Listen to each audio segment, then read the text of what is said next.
absolutely tragic day to be a mimosa at Sinsheimer Stadium as the Blues wrap up a 3-game homestand and a 2-game set against the Menlo Park Legends in San Luis Obispo. Hello, everyone, and welcome inside the broadcast booth. My name is Nate Mills, as always, joined by my lovely co-host of the pregame show, Mark Robinson, getting you set for Game 2. The Blues hosting the Menlo Park Legends on a Sunday afternoon at Sinsheimer Stadium. And last night, the Blues took a 5-2 victory over the Legends after the Legends tied it up in the second inning, a 2-run home run off the pinch hitter in Finney. Jariah Lewis responded with a 2-run home run of his own, as well as a Zach Tellerman opposite-way single, good enough to bring across Casey Borba for one of the 3 runs they put up that inning. A 5-2 finish for San Luis Obispo, a great win to come back after being tied against the Legends, and the heart skipped the beat a little bit there for the Blues as it almost fell into a 4-game losing streak. They finally scratched one across the board, and they maintained their 3rd spot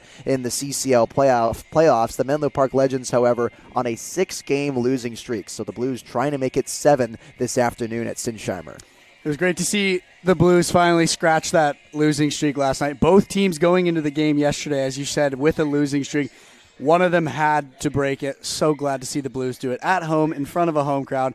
And like you said already, what a home run from Jariah Lewis. Just absolutely nuked that ball into right center field. I think over 100 miles per hour off the bat. What a game. So great to see the Blues take that win over the Legends, bump up in the standings, and they can hopefully do it one more time today and get a sweep over the Menlo Park Legends. Speaking of standings, we're going to give you a little bit of a CCL standings update as we are just 8 games away from the CCL playoffs. Let's first take a look at the southern side of the standings. From the bottom to the top, respectively, we have the Ventura County Pirates, who are 5-9. The Academy Barons are 10-16. The Arroyo Seco Saints, 14-12. OC Riptide, 15-9. Conejo Oaks are 17-8. And in first, the Santa Barbara Foresters, who are 18-8. A reminder that the Santa Barbara Foresters will not play in the California Collegiate League playoffs. So right now, the top 3 teams on the southern side of the postseason would be the Conejo Oaks, the OC Riptide, and the Arroyo Seco Saints. Now, on more important side, looking at the north, which is where the Blues reside in the CCL, on your screen here as well. In last place, we have the Alameda Merchants, who are 8-15. The Menlo Park Legends, who are 10-16. San Francisco Seagulls, who are 11-13. SLO Blues in the 3rd place wild card spot right now, 12-13. The Sonoma Stompers ahead of them, who are 14-12. And, of course, the absolute wagon of the CCL North right now, the Walnut Creek Crawdads, who are 17-8, as we've said multiple times on this pregame show. Absolutely no one is getting in the way of the Walnut Creek Crawdads. No matter what anyone tries to do, they are just moving through this league like no other. Their offensive production is unmatched in the CCL, and they personally, I think, have the MVP of the entire league this summer in Cole Kosciuszko, who leads the CCL in nearly every statistical category, one of the most explosive and dynamic hitters you'll see this summer in California, a former Santa Barbara Community College vaquero turned gaucho up at UCSB. So it's going to be difficult to catch the Walnut Creek Crawdads, especially with only 8 games left. I think they're mathematically disqualified, the Blues are, for catching up to them. So now it's that spot, it's that battle for that wild card spot, and it's really against the Sonoma Stompers and the Menlo Park Legends, who the Blues are playing today. The Blues have a 1.5 game lead over the Legends, and that's all that really matters. The Seagulls are above Menlo Park in the standings, but they do not qualify for the CCL postseason as they are an affiliate team. So really, it's a battle between Sonoma and Menlo Park, as Sonoma is 3.5 games outside of first, and the Blues are 5. So really just trying to hang on to that 3rd wild card spot as best as possible, and a good way to do that is secure another win against the Legends this afternoon. Blues have a little bit of an edge over the Legends, as yesterday a close start to the game ended with 2 phenomenal hits from Zach Tollerman and Jariah Lewis, which gave us a comfortable win over the Legends. Before today's game, I had the chance to go down to the field and speak with outfielders E.J. Royal and Max Lane, who have both been crucial pieces to our hitting for the San Luis Obispo Blues. I asked them what they think this team needs to do in order to clinch that spot and hold on to the wild card for the CCL playoffs. Let's take a listen of what they had to say about clinching the playoffs for this season. The Blues currently hold the number 3 wildcard spot in the 2024 CCL North playoffs. I'm here with outfielders Max Lane and EJ Royal. With the 8 games left in the season, gentlemen, what do you guys need to do to hold on to that spot and clinch the playoffs? Well, it's not very complicated. We just got to see the ball, hit the ball, swing at pitches in our zones, and just be some dogs. Yeah, I agree. At the box, just find a pitch you want to hit and whack it with the bat. And then on defense, just see the ball, catch it with the glove, make a clean throw, and we'll be solid. One more question for the both of you. What do you guys think is your strongest point as a team right now? Strongest point as a team, definitely got some great camaraderie on this team. Everyone loves each other. It's fun to be out here. I think that's our best point. I agree. Everyone out here is homies. We all love each other. It's fun. Thank you guys very much. Thank you. Always a great time to head down to the field and chat with 2 awesome players like EJ Royal and Max Lane. Nate, completely agree with all of the things that they had to say. First off, some of the things they can improve on. As simple as it sounds, just being able to see the pitches that they want to see, take the swings at the strikes that they know they can get hits off. It's going to be super important for them to just get hits after hits, get base runners on, and, of course, score as many runs as possible, especially against a team like Menlo Park, who's currently in a 6-game losing drought. What do you think about that? Yeah, and a good way to do that is to swing at pitches that are in the zone. We've talked about it on this very show, and I've even mentioned it on the broadcast that the Blues have had some trouble with their plate discipline as of late, and it was especially present in their 2-game road trip against Conejo and the Orange County Riptide. Look, the Blues really have to shrink down the strike zone for them. They keep chasing pitches up at their eyes. They're swinging at pitches away. A lot of right-handed hitters are doing that. So I think they're really going to have to hone in and watch and track the pitch all the way into the strike zone and put some good swings on it. Now, obviously, easier said than done. The Blues are trying to put some good swings on the baseball and trying to hit it into the gaps and bang it for extra bases, but that's pretty difficult to do when you're kind of just swinging at everything that comes near you. So a better approach offensively for the Blues, and things should start clicking for them. And circling back to the note that EJ Royal made about the fielding side, I really liked how he kind of talked about the team just needs to have more feel when it comes to fielding. Going back to the fundamentals, I remember when I played pee-wee baseball as a 6, 7-year-old, I remember my coach telling me, keep your eye on the ball, see it come into the glove, watch your hand grab that ball and imagine yourself making the throw. Let it all play out in your head so that you can accurately do it in a game scenario. Just going back to the fundamentals and seeing it all happen as it's happening is what's going to be so crucial for this team. And I think we've talked about this a million times. We'll pound it over and over again. Eliminating the errors is what's going to be huge for this team. Not letting the other team capitalize on the hits that they get and making the clean and the strong outs that they need to make. Another note that I really liked that these 2 guys said was the cohesion that this team has and how that plays a crucial role in their success as a team. I spend a lot of time down in the dugout making sure that the production aspect of some of the other cameras is going well. That team is so close. They all love each other so much. It's cool how close they've gotten, how cohesive they are with just a month and a half under their belt as a team, and I really do think that that's going to pay off how close they are and how much cohesion they have. Nate, how do you feel about the cohesion of the SLO Blues at this point in the season? Well, first I want to address the errors that you were talking about, and you gave a good perspective on the coaching all the way back to T-ball days. It's as simple as it sounds. It stays with you throughout your entire career, even going up to the big leagues, remembering that you have to see the ball first. It seems like a lot of fielders on this team are so eager to get the throw over to first base that they forget the first step of fielding a ground ball, which is watching it all the way into the glove. That's an easy fix for these guys that have been fielding ground balls since they were in T-ball, and we're seeing them show up to the field a little bit earlier than usual, taking fungos from assistant coach Dean or head coach Dean Trainer and assistant coach Max Lober. So hopefully that showing up early to the games will pay off for them once they eventually show up onto the field in time for game time. Now, the cohesion of the team, I completely agree with you. I was a broadcaster for the Blues last summer, and I like to compare these guys in my head all the time, last year's team compared to this year, and it's certainly tangible to see the emotion that's in this dugout, the camaraderie that all these boys have, and it really does pay dividends into how you play the game. You saw it just yesterday when they broke the tie against the Menlo Park Legends, and honestly, I don't really know if that could be done without the support of all the guys in the dugout. So that's a very crucial aspect of the game, and someone who has played college baseball as well, when you're up at bat and you got a dugout full of guys that you know have your back and are cheering your name and will have it on and off the field, that's a real nice feeling, and that's what we're seeing here with the Blues. Absolutely. And especially more specifically yesterday with a home run with like Jariah Lewis's. I went down and interviewed him after, and I got I got guys coming up to high-five him. During the interview, they dumped a huge cooler of water. Like, you don't do that to people that you're not super tight with. So. You also don't do that when it's not a walk-off situation or a go-ahead situation in like the ninth inning. That was just a home run to take the lead in the eighth, and the fact that he got the ice bucket treatment there just shows the joy that the Blues players were expressing in the postgame. Absolutely. We're hoping to see more hits pounded in the strike zone today. Eliminate the errors as usual, and most importantly, we want to see these guys getting closer and closer and having a lot of fun today.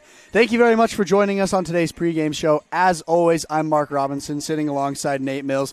We'll be back next week for more pregame content, but for now, we've got first pitch for the last game of the three-game homestand. The Blues looking to get a sweep over the Menlo Park Legends. Thank you for joining us on the SLO Blues streaming network.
Violators will be removed from the facility. And we thank you in advance for your cooperation. We have today State Farm, represented by Catherine Reinstra. They're our free foul ball sponsor, which means they're also going to throw out the first pitch. Representing State Farm is James Machado. James was warming up down in the bullpen and topping out at 93 on the speed gun. So let's see what he's got right here.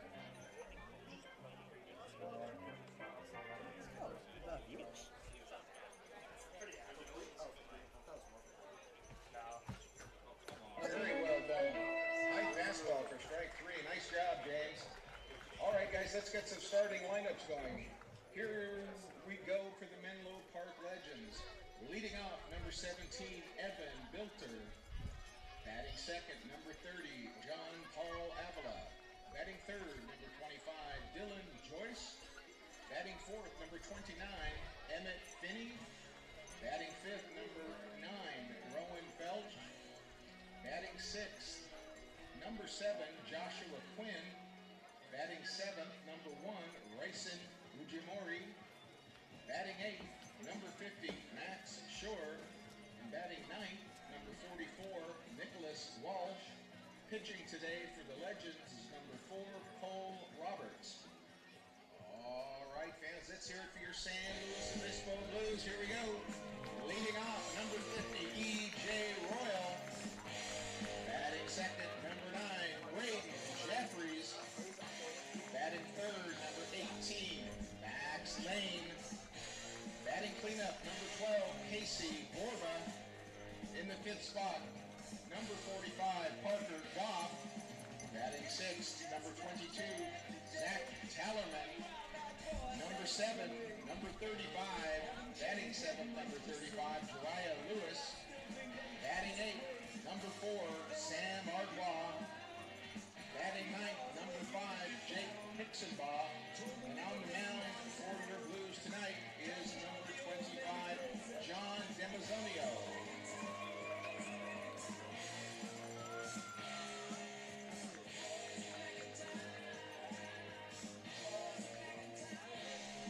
The Blues are led by Dean Traynor, assisted by Brian Traynor, Renee Regalado, Mason Alex, Max Lober, Robbie Lardner, and Jared Money.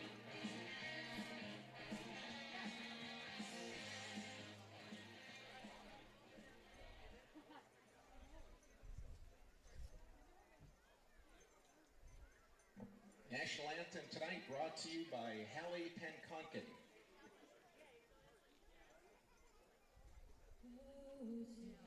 Can you see by the dawn's early light what so proudly we hailed at the twilight's last gleam, whose broad stripes and bright stars through the perilous fight o'er the ramparts we watched were so gallantly streamed, and the rocket's red glare, the monsters singing there, gave proof through the night that our flag was still there.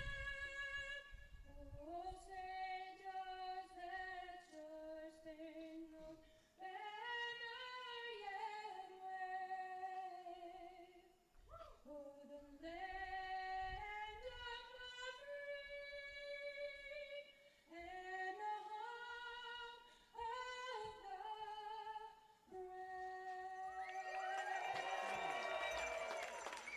All right, thank you, Holly. Very well. Devastating day to be a mimosa at Sinsheimer Stadium as we get you set for some more CCL baseball. The Menlo Park Legends in town to face the San Luis Obispo Blues as they rock their gray Sunday jerseys here on the Central Coast. Hello, everyone, and welcome inside the broadcast booth. My name is Nate Mills, calling the balls, strikes, and much more this afternoon on the SLO Blues Streaming Network as we get you set for the Menlo Park Legends and your San Luis Obispo Blues. Let's take a look at the defensive alignments for San Luis Obispo. In the squat for the second day in a row, it's Parker Goff with Zach Tellerman over at first base. The middle infield is Jeffries and Ardois with Casey Borba at the hot corner. Outfield left to right is Jariah Lewis, E.J. Royal, and Jake Hixenbaugh, with Max Lane doing the DHing, and Johnny Shoves, John Damazio, on the mound for the Blues, the Sunday starter, making an appearance for the Blues, his sixth start of the season,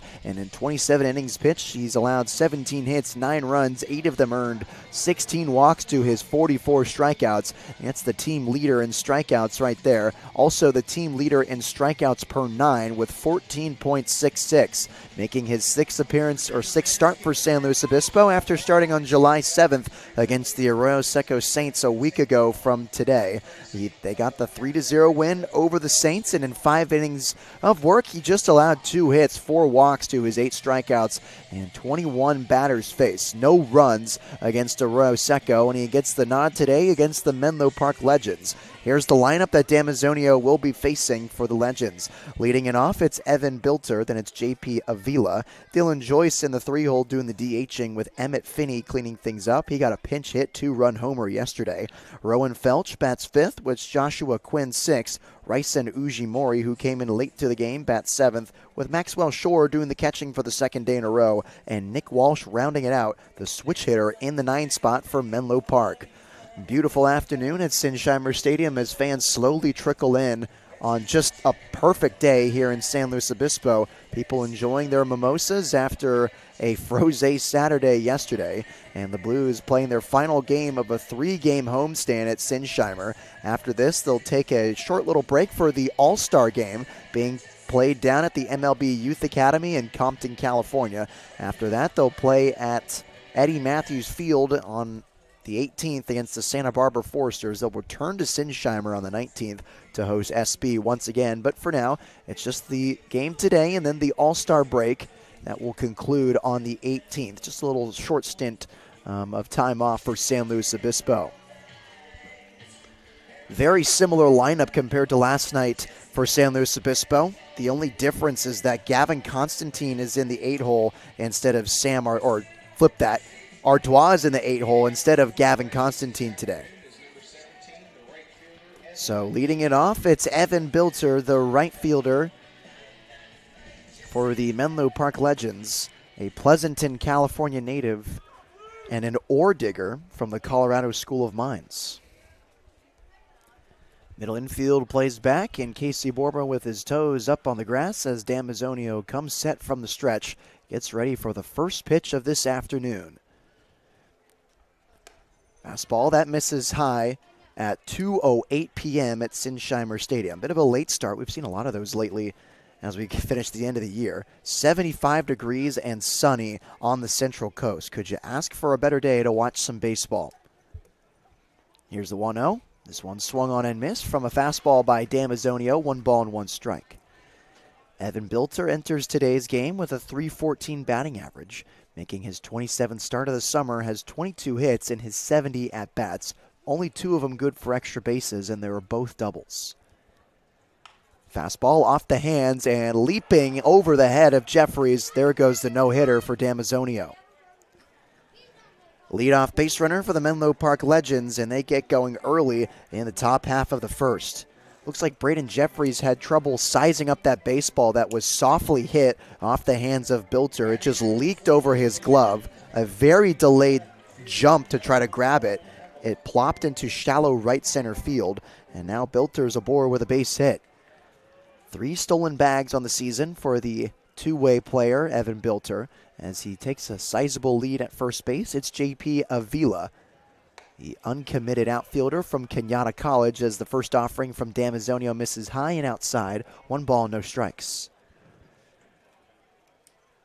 Avila enters this game with a .250 batting average, making his 23rd start of the year, and he waggles his golden gloves right next to his right armpit. The 1-0, there's another fastball that misses outside. Trying to frame it behind home plate was Parker Goff. He doesn't get the call. 2 balls and no strikes. 20 strikeouts to his 9 walks and 64 at-bats for Avila. Trying to correct that number as we're under 10 games left to go in the CCL, as he checks his swing and opens his left foot wide open for strike 1.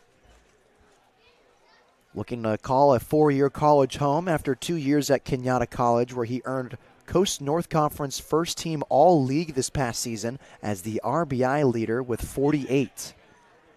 2-1. There's a fastball that misses high. Standing up from the squad is Parker Goff. 3 balls and 1 strike. 61 career runs batted in off 66 hits for Avila. Redshirted his first season with the Colts, entering his redshirt junior year as a native from San Carlos, California.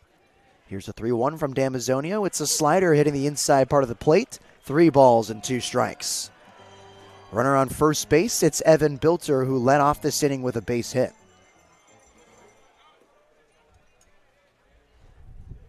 Inching his way off the bag is Bilter, as the payoff pitch to Avila comes home. It's flared up and out of play. We'll do it again at 3 balls and 2 strikes. Taken off towards second base was Bilter, but he'll have to retreat back to the bag. We'll do it again on the payoff pitch from Damazio. Blues trying to complete a 2-game sweep against the Menlo Park Legends after nabbing the 5-2 victory over them last night. All thanks to the Zach Tellerman RBI single and the Jariah Lewis 2-run home run in the 8th. 3-2 is swung on and missed for strike 3. First strikeout of the day for John Damazio, and there's 1 gone here in the first inning. Strikeout number 45 for the St. Mary's Gale. Increasing his lead on the team for strikeouts. Second place is Cody Albright with 38. So now it's the DH, Dylan Joyce, batting third for the Menlo Park Legends with 1 gone and a runner at first base. Throw over to first is not in time. Awfully close, though. to get Bilter. Still waiting the first offering is Joyce, who played his last season with the Santa Clara Broncos, a graduate student from San Rafael, California. Typically a two-way player, a first base right-handed pitcher. Didn't see any time on the mound out in Santa Clara this past season and hasn't seen any this summer, as an aggressive swing and a miss on that fastball from Damazio is in there for strike one. Before his grad year with the Broncos last year, he played at Puget Sound up in Washington. 4 years with the Loggers there, where he holds the record for most home runs in Logger baseball history. One misses outside. Parker Goff thought about snapping back to first. The runner retreats in time. 1 ball and 1 strike. 39 career home runs for Dylan Joyce.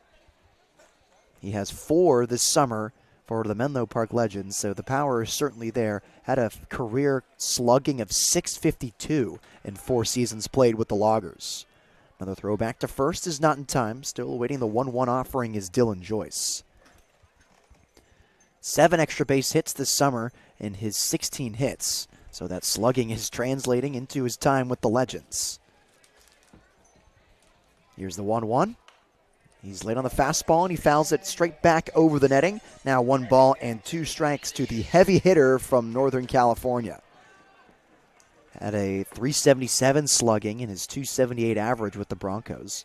Just 2 home runs, but he had 9 doubles and 42 hits. Slouching in the right-handed batter's box as Damazio comes set from the stretch. Here's the 1-2. Fastball misses upstairs. Goff snaps it over to first, but it's not in time to get Bilter. 2 balls and 2 strikes to Dylan Joyce. The former two-way player who had a career .391 earned run average at Puget Sound. Didn't pitch his last season with the Broncos and hasn't pitched this summer. 2-2. Fastball, he's late on this one and spoils it straight back over the netting again. 2 balls and 2 strikes. Joyce hanging in there. And a 2-strike count against John Damazio. Runner on first, and Evan Bilter, he led off this inning with a single. JP Avila is the 1 out in this inning, a strikeout swinging against Damazio. Here's the 2-2. Late swing on that slider as he flares it over the Blues dugout. Doing a nice job of staying alive in this at-bat is Ben Joyce. 9 strikeouts to his 9 walks this summer. He was an issue for him, though, at Santa Clara. 44 strikeouts to his 14 walks. Looking like a different hitter here against the St. Mary's Gale and Damazio. 2-2. Slider hit weakly on the ground left side. Ardois can't make the play. Tried to scoop it on the run. He flipped it just too hard past his throwing hand. It gets away, and there's the first error of the game for the Blues. And we just talked about it on the pregame show with my co-host Mark Robinson, how the Blues have to be thinking ball first before they can get the throw off. And clearly Ardois was thinking about that throw over to first base as he was trying to make the play on the run. It slipped right out of his glove, and there's an error awarded to Ardois, and Dylan Joyce is aboard. 2 runners on for the Legends. Now it's Emmett Finney, the first baseman, batting cleanup.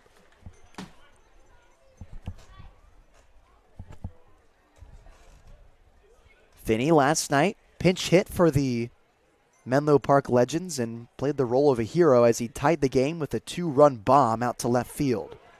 Here's an off-speed pitch from Damazio that's in there for a strike. 0-2 to Joyce, who is committed to San Jose State University, entering his junior season from Alameda, California, same hometown and same school as Jariah Lewis. Current Blue playing left field today as Damazio checks second base and he yanks the fastball, loses his footing on the mound. Goff does a nice job of keeping that one from hitting the backstop. 1 ball and 2 strikes to Emmett Finney. Runners on first and second for the Menlo Park Legends. Top of the first inning at Sinsheimer Stadium. A peek at second. Now 2 for John as he comes home on the 1-2 and waving at that fastball high for strike 3 is Finney. Second K of the day for Damazio, and there's 2 gone in the first inning. So now it's Rowan Felch, the center fielder, batting left-handed for the Menlo Park Legends. 2 runners on for him. Felch is batting a .246 average this season for Menlo Park, playing in his 23rd game. 16 hits in his 65 at-bats, only 2 extra bases. Both of them are doubles. First pitch swing, he fouls it off the mask of Parker Goff and straight back for strike 1. Only 4 runs batted in today. There is a runner in scoring position for Menlo Park as they look to strike first against San Luis Obispo. Yesterday, the Legends didn't get their first run until the 8th inning from that 2-run shot from Finney, who just struck out swinging. 0-1 is a fastball that misses up and away for ball 1.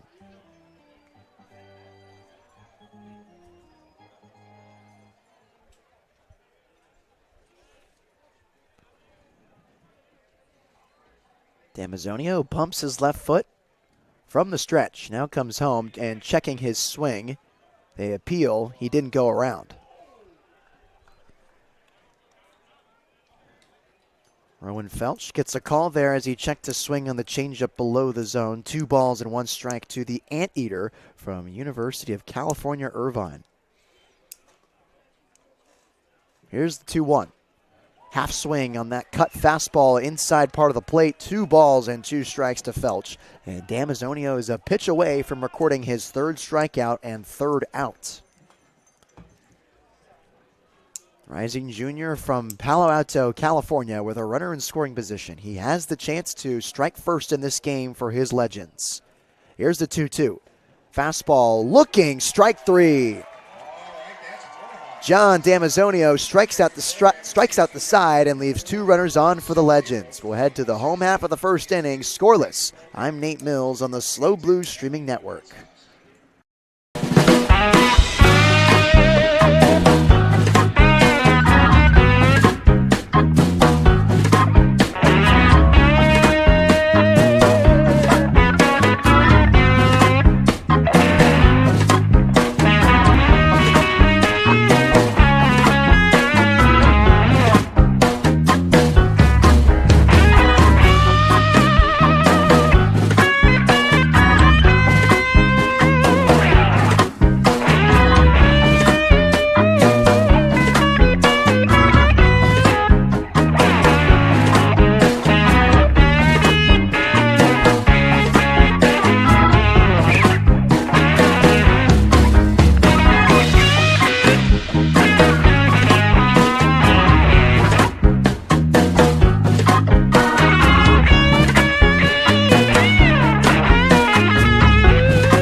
John Damazio collects 3 strikeouts in his first inning of work. He did surrender a hit to the leadoff man, Evan Bilter, to begin the top half of the first inning. Now the Blues have the chance to strike first with E.J. Royal batting against tonight's starting pitcher for Menlo Park, Cole Roberts.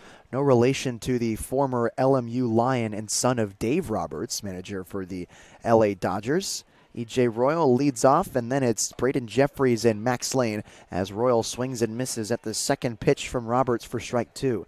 E.J. having some difficulties picking up the pitches within the past 5 games. In both games of the road trip, he had multiple strikeouts. He's still keeping his strikeout percentage relatively low at only 18% because of how little he was striking out in the first half of the year.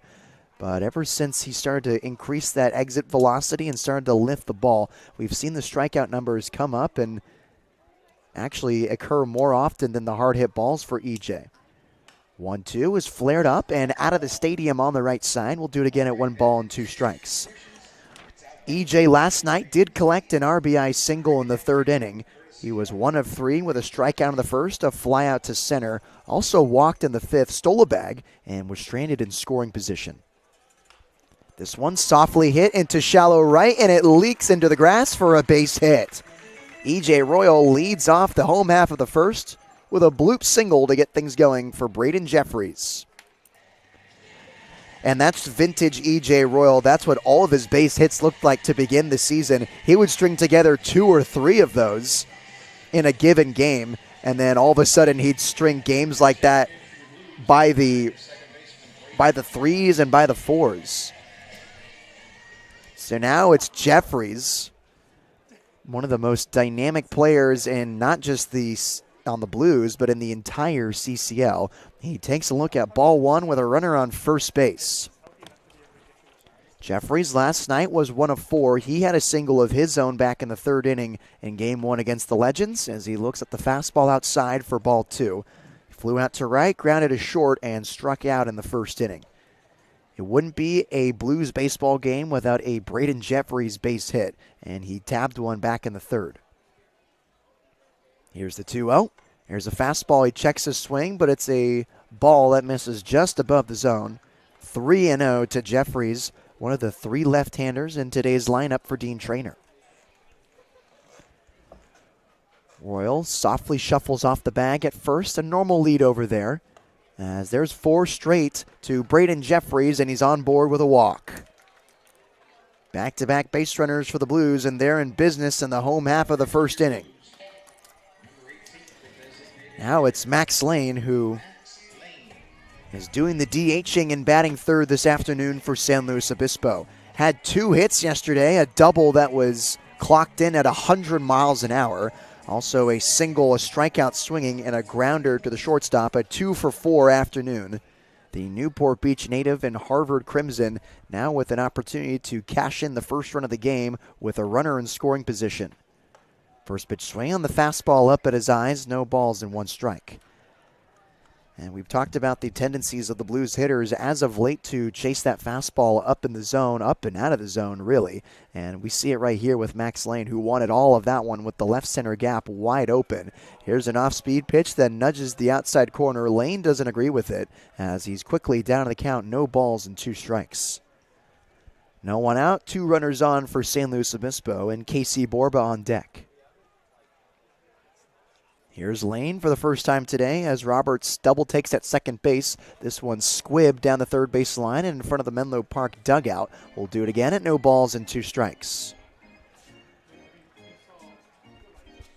Lane getting his second start in a row for San Luis Obispo after starting yesterday. Seeing an uptick in playing time after hitting the ball hard on a more consistent basis, replicating his batting practice swings into the game. 0-2, there's a fastball. He takes all the way, dodges at that one up at his eyes. 1 ball and 2 strikes.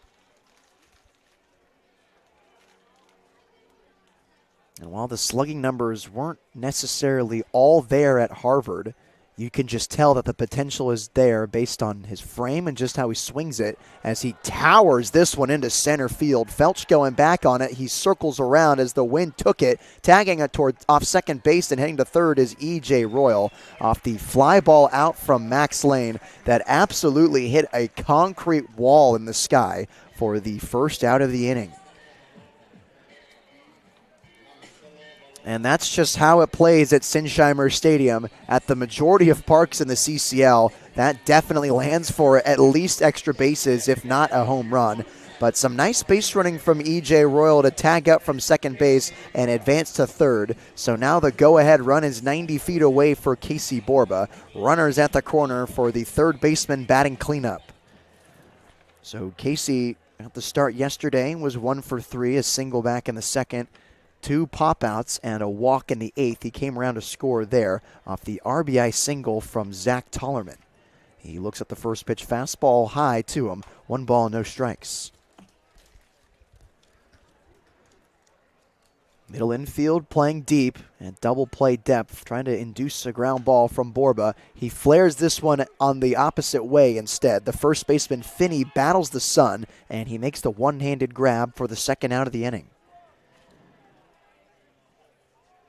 So after letting up 2 base runners in a row, Cole Roberts gets back-to-back pop-out outs from Max Lane and Casey Borba, and now it's the catcher, Parker Goff. Goff entering his game with a 277 average. It dipped below 300 after his 0 for 4 day yesterday. He grounded into a double play in the second, grounded to third, flew out to right, and struck out swinging in the 8th inning. So he now bats 277 with only 3 runs batted in. Trying to collect at least number 4 on this swing. It's a wild one as he whiffs on that fastball for strike 1. Scoreless ball game in the home half of the first inning. Runners at the corners for San Luis Obispo on a beautiful day at Sinsheimer. 0-1. Goff hits this one off his hands and straight back over the netting behind home plate. No balls and 2 strikes. Goff adjusts his batting gloves as he exposes his red, white, and blue American flag grip tape on his wooden bat as he chokes up on the stick and widens his stance with 2 strikes. Fastball, that's taken for strike 3. Cole Roberts gets out of the jam as the Blues get no runs on 1 hit, no errors, and strain 2 on base. Scoreless heading into the second inning. I'm Nate Mills on the Slow Blues Streaming Network.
Second inning is brought to you by Apex Technical Sales. You can find them at glenair-apex.com. Apex Technical Sales. We're here to make you successful. Scoreless ball game after the first inning comes to a close. The Blues threatened with runners at the corners, but Cole Roberts got 3 outs in a row after surrendering back-to-back base runners as John Damazio heads back out there to face 6, 7, 8 for the Menlo Park Legends. And first pitch swinging and fouling this one over the Blues bullpen on the right side is Joshua Quinn, the shortstop, batting 6th. Damazio recorded 3 strikeouts. He stranded a runner in scoring position himself, as Dylan Joyce reached on error, the first error of the game for the Blues. Luckily, it didn't hurt them as Damazio got out of the jam. Middle infield playing back, Zach Tallman with a healthy distance from the first base line, as waving at that fastball in the outer half of the zone is Joshua Quinn for strike 2. Quinn entering this game with his sub-200 batting average, making his 22nd start for the Legends. A Kingsman from Cal Lutheran, where the Conejo Oaks played, where Blues played Game 2 of their 2-game road trip. 0-2 is a fastball that's yanked on the outside over the chalk of the left-handed batter's box. Goff tried to frame it in the zone. It's unsuccessful, 1 ball and 2 strikes. So now Casey Borba plays deep on the infield, outfield shaded to the left, playing at regular depth. As Quinn on the 1-2 from Damazio swings and misses at that slider for strike 3. 4 strikeouts for Damazio, and there's 1 gone here in the second. Johnny Shoves is feeling himself as Ryson Ujimori steps up to the plate. Ujimori made an appearance last night for Menlo Park as he came in to pinch hit for Kanan Treese, who's getting the day off at Sinsheimer today. And when Ujimori came in to replace him, he walked in the 8th inning and was stranded at first base. Eventually came into play second, where he gets the start today, as that first offering is a strike fastball. Triton from UC San Diego, entering his junior season down in La Jolla, enters this game with his 136 batting average. There's a fastball that misses outside, 1-1 to Ujimori, the second baseman, batting left-handed. Had a difficult season this past year with the Tritons after almost hitting 300 for them in his true freshman year. Sophomore campaign went 0 for 18. Fastball misses inside to him, 2 balls and 1 strike.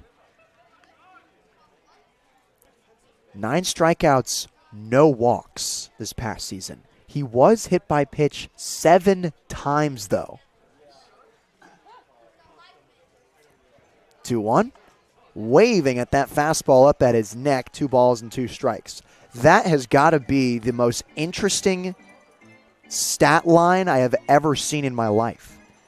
He started in 9 games his freshman season, played in 20, had 11 hits and 38 at-bats, 2 homers and a double, and then no hits in 18 with 7 hit by pitches this past season.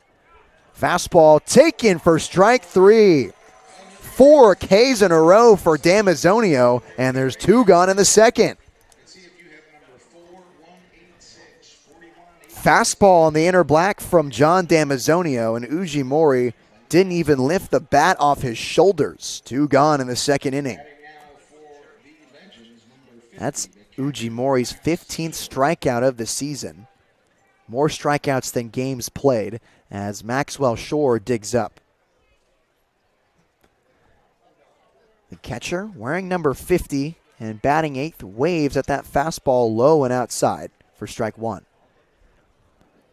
Paces around home plate, the Bulldog from Fresno State, who had limited action this past season in Central California, only 2 at-bats, went 0 for 2 with a strikeout. 0-1, it's a fastball that skips in the dirt, and he leaves that one alone. 1 ball and 1 strike. Had some fun with the Riverside Community College Tigers his first 2 years playing junior college baseball. Won the 2022 JUCO California State Tournament up in Folsom. As that one misses outside to Goff. He can't glove it. It rolls to the backstop. 2 balls and 1 strike. A .290 batting average, 36 hits and 124 at-bats. 6 extra base hits. They were all doubles. A resume good enough to earn him a spot with the Bulldogs. Here's the 2-1. Another yanked fastball from Damazio. He taps on his chest saying, "My bad." 3 balls and 1 strike to Shore.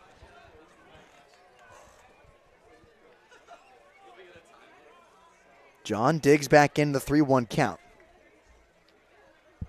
Middle infield playing back as the corners slap their hands into their gloves. Outfield at regular depth as the 3-1 comes home. It's a fastball missing upstairs and the first walk of the day from John Damazio. Shore flung his elbow guard into the on-deck circle as the first walk issued today goes to Maxwell.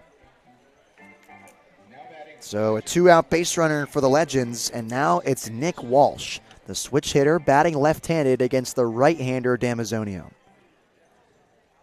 Third baseman rounding things out in the 9-hole is committed to San Francisco after playing junior college at Chabot.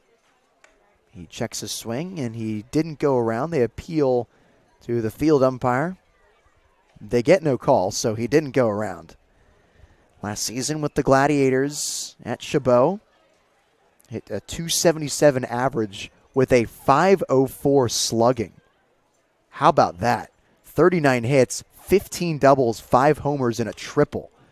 Flares this one down the third base line and out of play. 1 ball and 1 strike. That's another ludicrous ratio right there.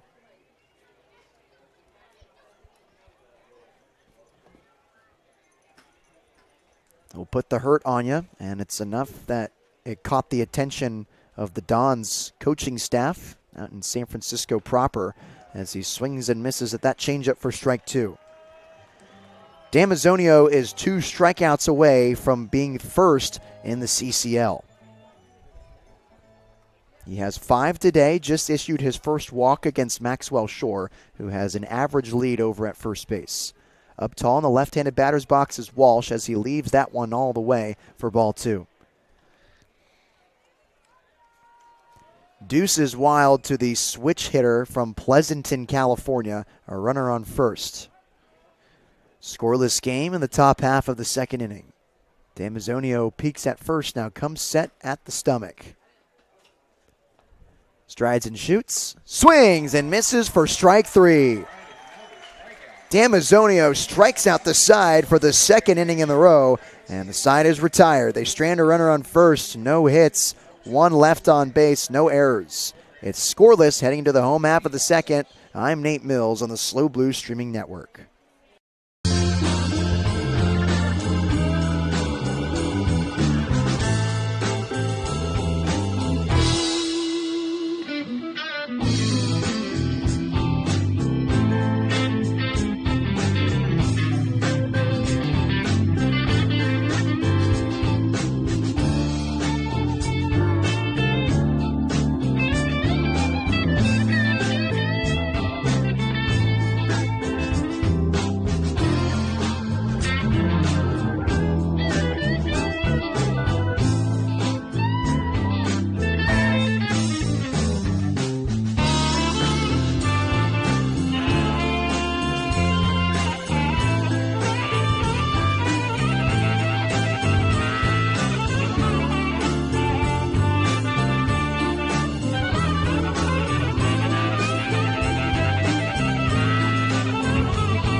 Zach Tellerman, Jariah Lewis, and Sam Ardois due up in the bottom half of the second inning. Johnny shoves, doing what he does best, and, well, shoving. He has 6 strikeouts in 2 innings of work, holding down the Menlo Park offense, and now he just waits for the Blues offense to come through here, and Tollerman looking to be the guy to do so as he swings and misses at that fastball up and outside. No balls and 2 strikes.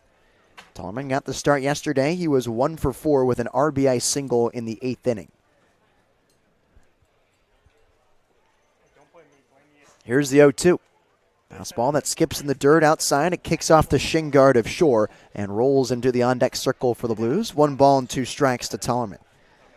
First baseman batting 6th today for San Luis Obispo and leading off the 2nd inning. Infield playing deep as the 1-2 is dribbled to the right of the mound. The pitcher gets it, throws across the body, and it's not in time. An infield base hit for Zach Tollerman to begin the 2nd inning. Back-to-back innings for the Blues where they led it off with a single. Roberts was communicating with the third baseman Walsh on that ball. And to me, I think Walsh had a better play on it as his momentum was taking him towards first. For Roberts, he had to come across his body, plant that right foot, and completely change his momentum towards first base, making that throw that much more delayed to retire Tollerman, who doesn't have plus speed, but enough to get there with his lengthy strides on his 6'4" frame. So here's the first offering to the left-hander, Jariah Lewis. It's taken for strike 1. Runner on first base in Tollerman. Lewis yesterday had himself a day, a 2 for 4 afternoon with a 2-run homer and a double. Hits this one hard out to right. Going back is Bilter. He's at the fence and makes the grab with his heels up against the wall. Tollerman retreats back towards first as Jariah Lewis was just centimeters away from parking another home run in right field. 100 miles an hour off the bat for J-Lu, 349 feet. Just not enough for those deep gaps at Sinsheimer. So a deep fly ball out. It's the first one of the 2nd inning. And now it's the shortstop Sam Ardois with a runner on first base. Ardois carries his .227 average into today's ball game. And he looks at the fastball on the outside corner for strike 1. Making his 16th start of the Blues this summer, a Lake Charles, Louisiana native committed to the University of Louisiana Lafayette. Tollerman takes off towards second base. Here's the throw down. It is in time. Zach Tollerman is caught stealing, and there's 2 outs here in the 2nd inning. And it looked like he got a pretty decent jump taken off towards the bag. It was a really nice throw from Shore on the pitch that was outside to Sam Ardois. And a nice tag from Quinn. Tollerman also overshot the bag at second base. Sure, there had to have been some gap over there, and that's where the tag was applied. Either way, there's 2 gone here in the 2nd inning, and Ardois takes a look at a ball outside to him. 2-1. Different look for the Blues here, as there's now no one on base and 2 gone. 2-1. Ardois waves at that changeup for strike 2. Standing on deck, it's the 9-hole hitter, Jake Hicksenbaugh. Ardois came in late in yesterday's game to pinch run for Casey Borba as he flares this one up and out of play on the right side. 2 balls and no strikes. 2 balls and 2 strikes. Check that. He pinch ran for Casey Borba in the 8th and came around to score on that Zach Tollerman RBI single.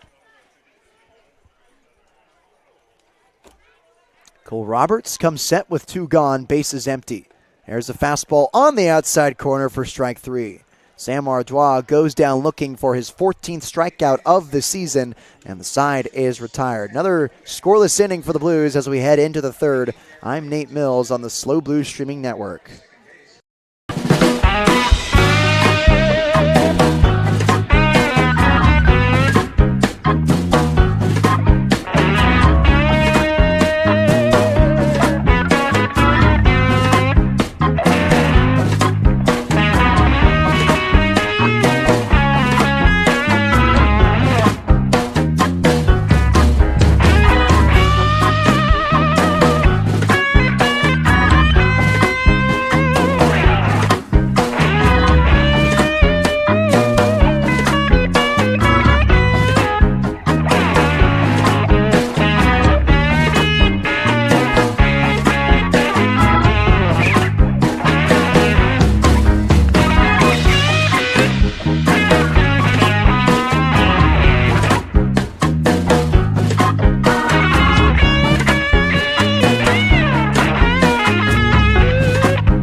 is brought to you by Studio Design Group Architects.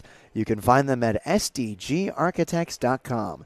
Studio Design Group Architects. For 40 years, they've designed buildings with one thing in mind: people.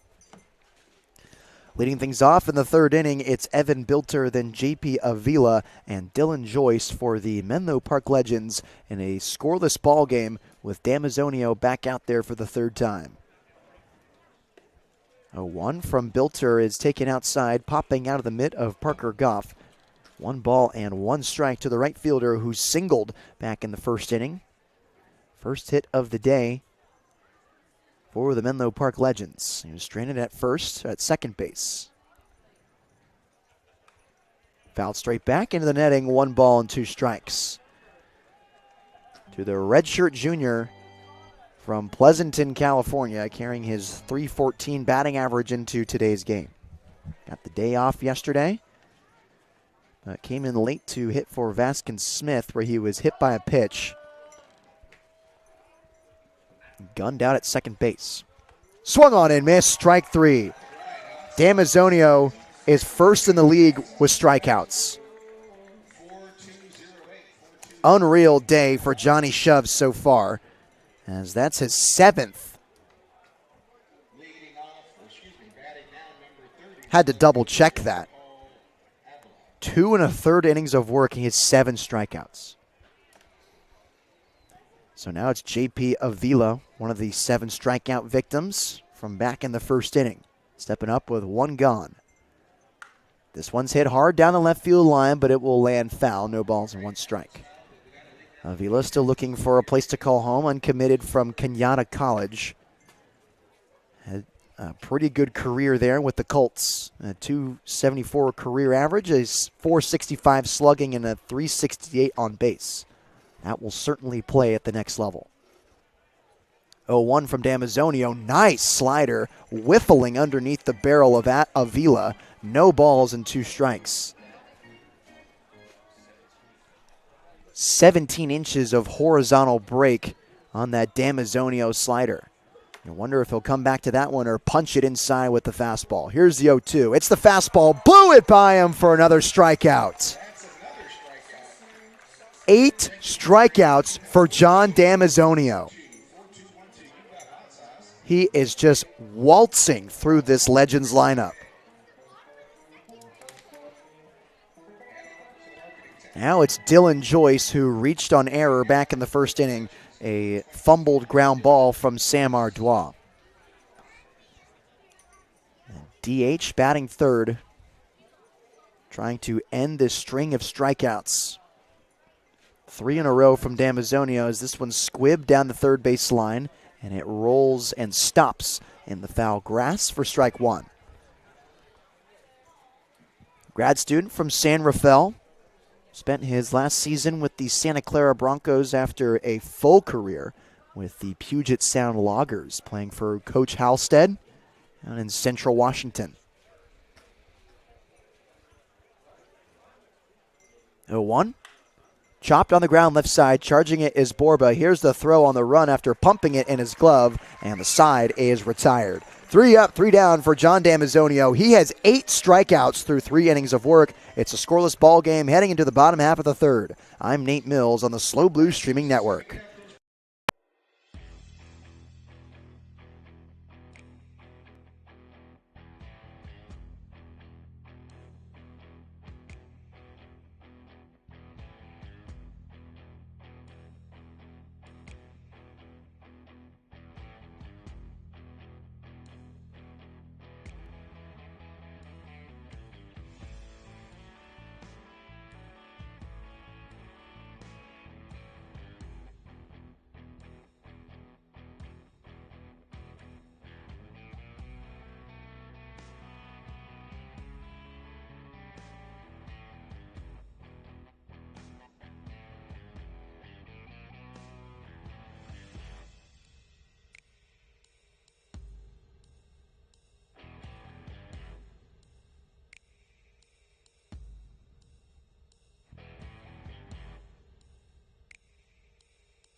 Jake Hicksenbaugh, EJ Royal, and Braden Jeffries due up in the bottom half of the third inning, looking to strike first against the Menlo Park Legends at Sinsheimer Stadium. A scoreless ball game in CCL play as Hicksenbaugh looks at the first offering from the pitcher, Cole Roberts, for strike one.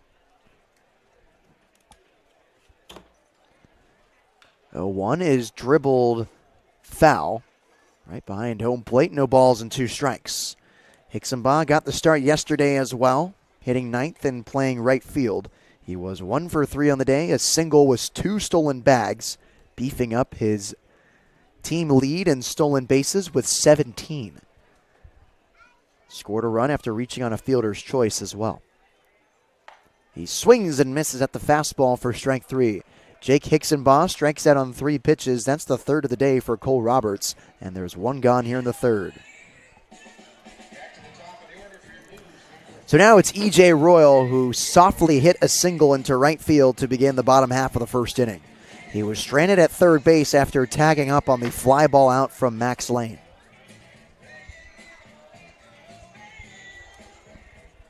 Been a while since we've seen a multi-hit game from EJ Royal. As the fastball misses high, 2-1, 1 ball, no strikes. He has turned the multi-hits into strikeout games. He's trying to find his vintage self that we saw in the beginning of the season. Laying that fastball for strike 1. Royal noticeably squatting lower in his stance as well. He seemed to have difficulties, especially on that swing, transferring his weight from his back hip into his forward. As he does the same here and fouls that fastball straight back and over the netting, 1 ball and 2 strikes. And this is velocity that Royal can certainly handle, but I think his positioning when his front foot lands is getting him in trouble and tangling up his swing. That's where we're seeing the swings and misses and the strikeouts. Crouching even more on the 1-2 and a fastball that's taken for strike 3. Umpire takes the bat out of Royal's hands as that didn't look anywhere near the zone. Our TrackMan technology confirms my hypothesis as Royal goes down looking. Back-to-back Ks from Cole Roberts, and there's 2 gone here in the third inning. Braden Jeffries, who reached on a walk last time he was up, waves at the first pitch changeup for strike 1. Jeffries' average has dipped below 400 at 397. In other news, the sky is falling. 0-1, he swings and misses at another changeup for strike 2. Middle infield with their feet completely on the outfield grass as the 0-2 is swung on and missed. Drop third strike. Jeffries jogs over to first, and the throw is there in plenty of time. The side is retired. 3 up, 3 down, all by way of the K against Cole Roberts. We'll head into the 4th inning, and we say, oh, it's good to see you, dude, to Ryan Giacomini. I'm Nate Mills on the Slow Blues Streaming Network.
Fourth inning at Sinsheimer Stadium in what is still a scoreless ball game against the Menlo Park Legends, as Ryan Giacomini joins me in the broadcast booth in a similar look to what we saw yesterday, Ryan. Runs coming at a premium, especially in the early third of this game. Yesterday, the Blues only put up one in the first third, and today, neither team have any. Do you think you can find the reason why besides the obvious? Well, the obvious being that John Damazio has 8 strikeouts.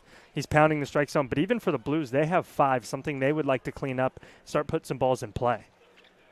Here's the 1-0 to Emmett Finney. It misses outside, 2 balls and no strikes. It's Finney, Felch, and Quinn due up to face Damazio for the 4th time today. And the Blues having some difficulties on their discipline, a trend that has seen an uprise since the middle of the season. As the 2-0 comes in, and waving at that fastball for strike one is Finney, 2-1. On top of that, the Blues haven't given themselves a lot of opportunities in these early innings, but they're 0 for 3 with runners in scoring position, which is something that you don't really want to see. Damazio on the 2-1 comes home, and this one's hit hard out to left field. Lewis scaling it and makes the grab with 2 hands. Some weird bite on that baseball from the right-handed swing of Finney, but squeezing it is Jariah Lewis for the first out of the inning.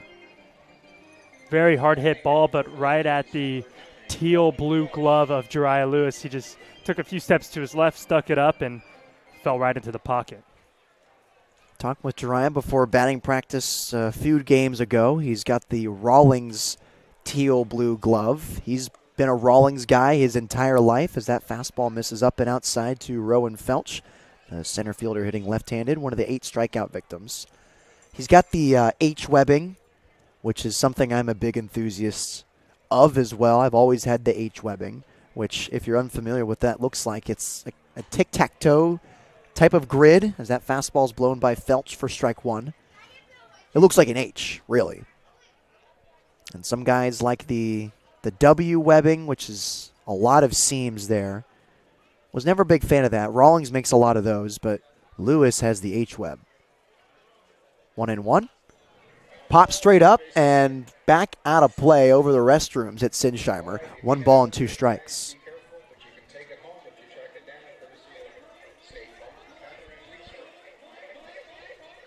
San Jose State is a Rawlings school, so they provided the gloves, and he was able to pick that light blue color. Here's the 1-2 from Damazio. It's popped straight up. Going back on it is Ardois. He's deep in the outfield. He gets called off by Lewis, who loses his hat, and he grabs it for the 2nd out of the inning. Jariah getting some work in the 4th. And showing off the waves to the crowd. I know he takes great pride in the way his hair looks, so he gets to show it off there. He has waves? Yeah, I believe so. I haven't seen the do-rag. I haven't either. I mean, it's tough when you're a baseball player with the hat. Yeah. So maybe he just works on him outside of the ballpark. Very clean head of hair, though, Yes, on the kid. I will say. His hairline's always sharp every time he comes out to the field. First pitch misses inside to Joshua Quinn for ball 1. Struck out swinging to begin the 2nd.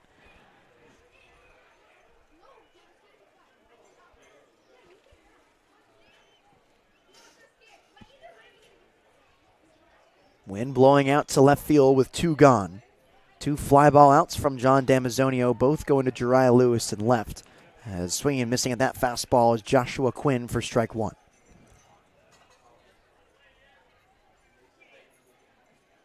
Quinn from Sunnyvale, California, entering his senior season with the Kingsmen down at Cal Lutheran, carrying his sub-200 average into today's game. 1-1, misses downstairs, 2 balls and 1 strike.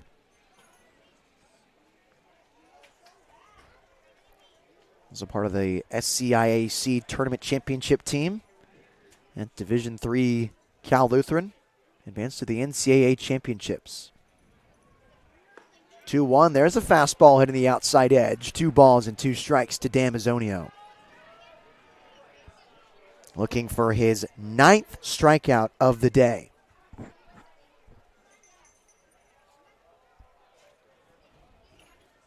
From the stretch. Long hold as he strides and shoots. There's a breaking ball, missing inside. Keeping it in front is Goff. 3 balls and 1 strike to Quinn. And if you're Damazio here, Ryan, you're in a 3-1 count. You want to get your 9th strikeout of the day. What pitch do you think is working best for you to try to get there right now? I mean, I think especially in a 3-2 count, he's going to go to the fastball. He's probably going to go up and in with it, try to just pound it past the hitter Quinn. Payoff pitch. It's the fastball outside corner for strike 3. 9 strikeouts for Damazio. Heading into the home half of the 4th inning, scoreless for Ryan Giacomini. I'm Nate Mills on the SLO Blues Streaming Network.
Bottom half of the 4th inning, and I can't believe what we're seeing out of John Damazio. Actually, I really can. He leads the team in strikeouts per 9. He is either a strikeout or a walk guy, and today it's obviously the strikeouts. He has 9 through 4 innings of work. Now he's just waiting for the offense for San Luis Obispo to follow through and give him some run support. He's been gross. I mean, he had 8 in his last outing. He already topped that here today.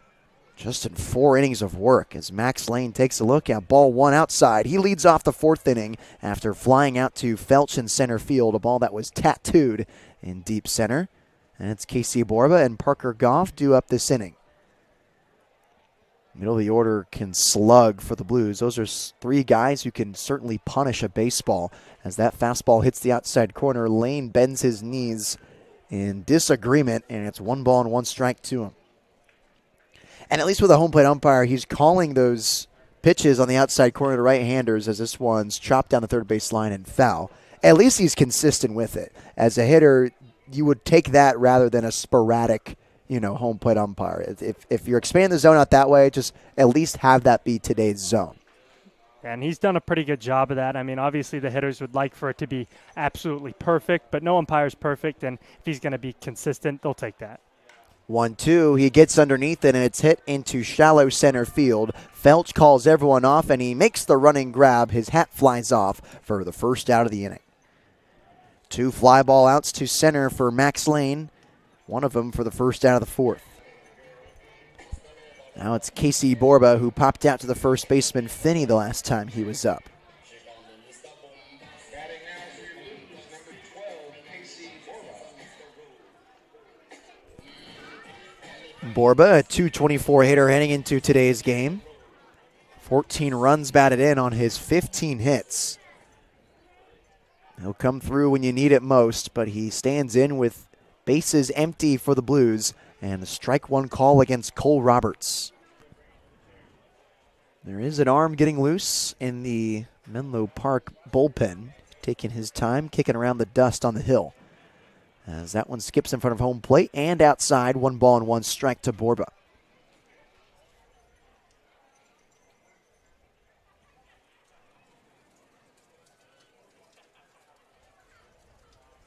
Outfield playing a little shallow on Casey and shaded on the pull side of the right-hander as the 1-1 dips below the zone for ball 2. That's the changeup from Cole Roberts, coming in there at about 79 to 81 miles per hour. Now, fastball lives in the low 90s. He can top out at 94, but you'll typically see that 91 pop up. Here's a 90 mile an hour. He tried to hit the outside corner with the four-seam. He misses. 3 balls and 1 strike to Borba. Good opportunity here for Casey in a hitter's count to put a hurt on a baseball. 3-1, that was the pitch, and he takes it for strike 2. Just not the one he was looking for there. Maybe something more on the inner part of the plate. Now a full count to Casey Borba, the Texas Longhorn. Payoff pitch misses outside, and there's a 1-out walk for the third baseman, Casey Borba. We've been seeing Borba be a little more patient in his at-bats recently, and I think it's going to pay off big time for him. He's been hitting for power, but his average has been dropping or in between the high 100s and the low 200s. So if he can draw some walks, get that on-base percentage up, and then force these pitchers to give him some better pitches that he can really crush into the gaps, it's going to benefit him and the team. Borba has collected at least 1 base hit in his last 3 starts. So there you go, getting deep in the counts and paying off for him as Parker Goff swings and misses at the fastball low in the zone for strike 1. An uncomfortable swing there from Goff. He started it too early and then tried to slow down the barrel to catch up with the pitch, but was unable to. Pinching at second base is Uji Mori, as getting his secondary is Borba. Parker Goff goes the other way. It's cutting fast in right field. Bilter makes the running grab for the second out of the inning. And I should say tailing fast there off the bat of the right-hander Goff. Oftentimes when you see a right-hander go the opposite way, especially hugging the right field line, you'll see that tail away on the ball in the air. And it's a very difficult play to make for the right fielder. I know, I've made a few of them. And not a bad piece of hitting there from Goff. Outside pitch, drove it the opposite way, right at the glove, and the left fielder able to handle the tail you were just talking about. The right idea as Zach Tellerman takes a look at that fastball outside for ball 1. ZT, 1 of 1 of the day, caught stealing back in the second inning for the second out. Borba with a average lead at first base as Roberts comes set and picks over to first. A C move from the UNLV Rebel. 1 ball, no strikes to Tallman.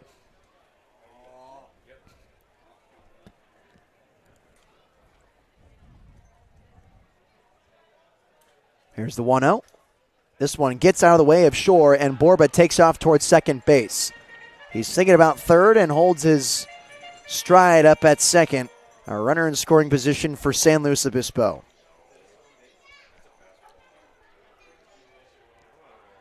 Pass ball, and Casey Borba able to get into scoring position. Could be a huge 90 feet, as Tellerman in his past 2 at-bats is 2 for 2. There's a fastball missing outside, stopped in the dirt by Shore. 3 balls and no strikes.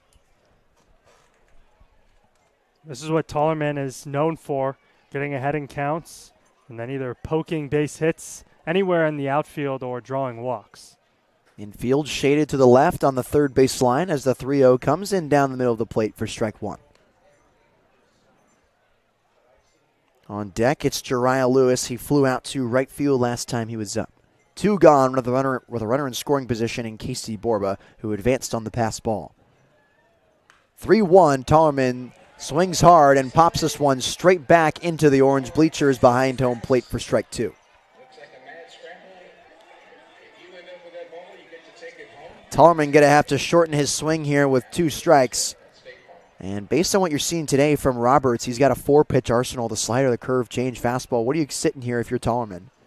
3-2, 2 outs, probably fastball, changeup. He doesn't mind giving up the walk, but would love to strike out. Here's a fastball hit hard up the middle. Ujimori was playing right over the bag, and he makes the easy throw over to first in time. The side is retired. The Blues strand a runner in scoring position. No hits, no runs, no errors. Still scoreless heading into the 5th. For Ryan Giacomini, I'm Nate Mills on the SLO Blues Streaming Network.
Damazio back out there for the 5th inning, as we like to remind you that this 5th inning is brought to you by Richardson. They're the official headwear provider of the California Collegiate League. Go to richardsonsports.com to view the latest baseball performance and lifestyle headwear. Richardson, quality in every stitch. Speaking of quality, how about a quality start for John Damazio here? Absolutely cruising through the Menlo Park Legends lineup. He's still waiting for the offense to come through for the Blues. But in the meantime, 9 strikeouts in 4 innings of work. He leads the CCL in league Ks and leads pitchers with 20 or more innings pitched in strikeouts per 9. Unbelievable stuff from Johnny Shoves. So the right-hander from St. Mary's will face the bottom half of the order, or the bottom 3 of the order for the Menlo Park Legends, as Raisen Ujimori swings and misses, almost loses his helmet on that first offering for strike 1. Ujimori is 0 for 1 of the day with a strikeout. 0-1, he checks his swing, but it's called a strike on the other black.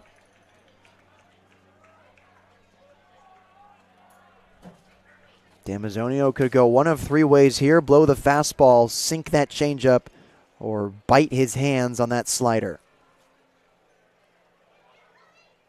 0-2.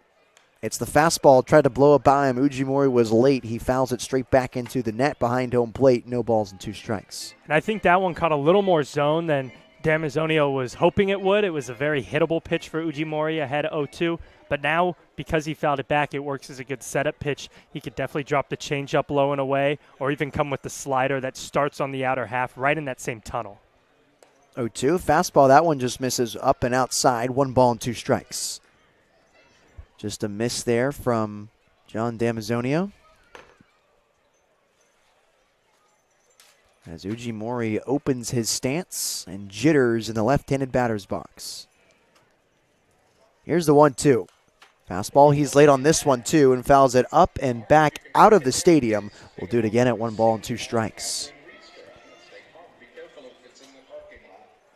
The first pitcher out of the bullpen today for Damazio looks like it will be Eddie Tierney, as he has picked up the warm-up bands and is starting to walk around in the bullpen. 1-2. Fastball in there for strike 3. The 10th K of the day for John Damazio.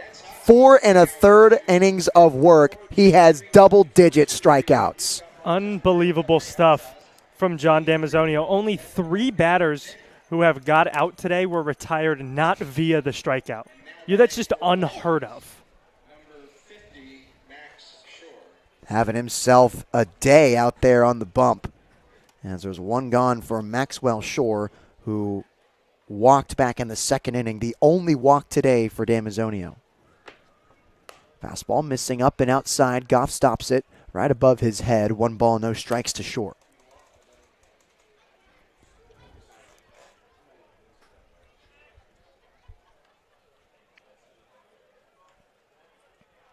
Infield playing deep to the Fresno State Bulldog.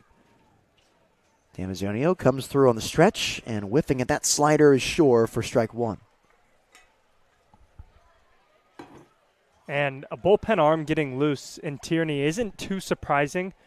Although Damazio is shoving, strikeouts tend to boost your pitch count up a little bit because it takes a few pitches to get there. You usually want your starter or any pitcher, as that one misses low, about 3 to 4 pitches per at-bat is what you kind of prefer so that they can go a longer distance. When you're getting strikeouts, you're looking usually more 5 or 6 pitches in AB, which makes it so their outings usually are a little shorter. And a 2-1 count now to Maxwell Shore. Here's a fastball. It's hit high in the air to left field. Lewis charges it. Royal backs him up, and Jiraiya makes the 2-handed grab for the 2nd out of the inning.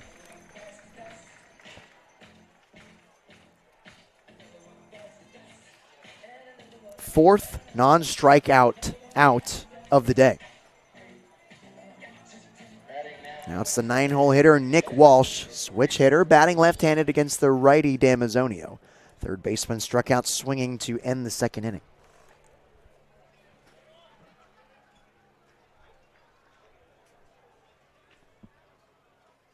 First pitch is a fastball on the outer black for strike one.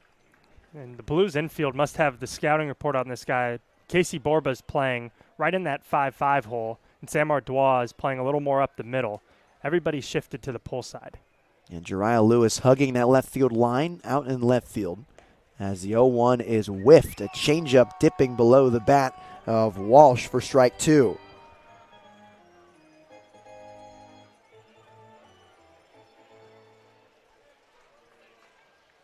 Damazio comes set from the stretch.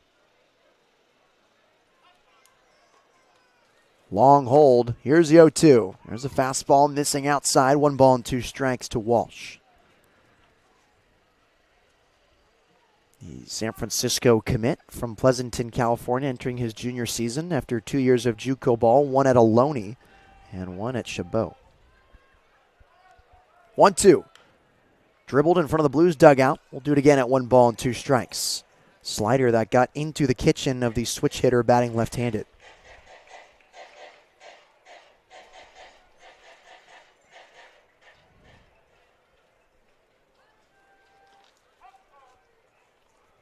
Infield playing deep on the 1-2, and another fastball that misses outside. 2 balls and 2 strikes. Deuces wild to the third baseman. Just 1 hit on the day for the Menlo Park Legends. It was the leadoff single to begin this game in the first. 2-2. Fastball, he's late on that one and spoils it straight back into the net. We'll do it again at 2 balls and 2 strikes. A pitcher getting loose in the Legends bullpen. It's Dawson Raddick, right-hander submarine from Concordia University, entering his senior season.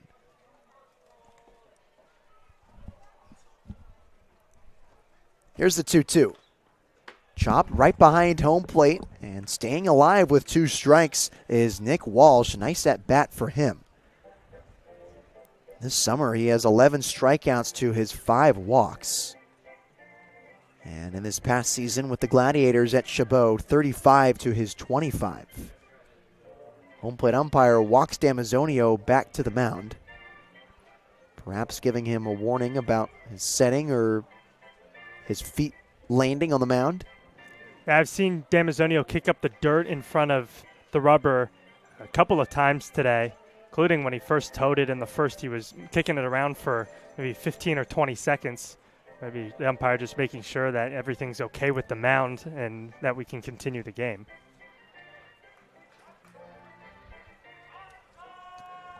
Digging in again, it's Nick Walsh in a battle against Damazio with 2 gone. A 2-2 count to the USF commit. Here it comes. Checking his swing on the slider in the dirt. They say he didn't go around, and that fills up the count. 3 balls and 2 strikes.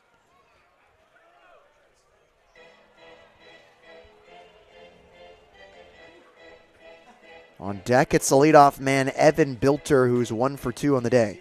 The only hit in this Legends lineup.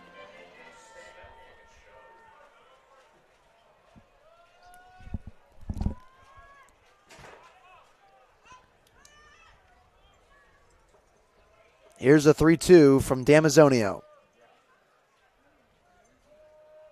Fastball missing low, and a nice walk for Nick Walsh. That's the second allowed by Damazio today. A super quality at-bat from Walsh. Probably the best at-bat any batter on either side has had in today's game. Just took, I'm not too sure, but 9 or 10 pitches and then drew a walk and get something going, maybe with 2 outs and now the top of the order for the Legends. That's Walsh's 6th walk of the season, and it comes through with 2 gone in the 5th inning. Menlo Park trying to make that walk hurt against John Damazio as he picks over to first, and diving back safely is Walsh. Bilter, as I said, 1 for 2 on the day. He was stranded in scoring position back in the 1st inning. That's the last time the Legends had a runner in scoring position.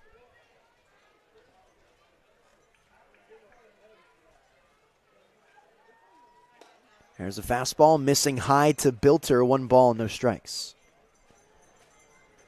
Bilter this past spring with the Ore Diggers at the Colorado School of Mines, a .426 batting average, 35 starts and 129 at-bats. 1-0 is late as he fouls it off his hands back into the net. 1 ball and 1 strike.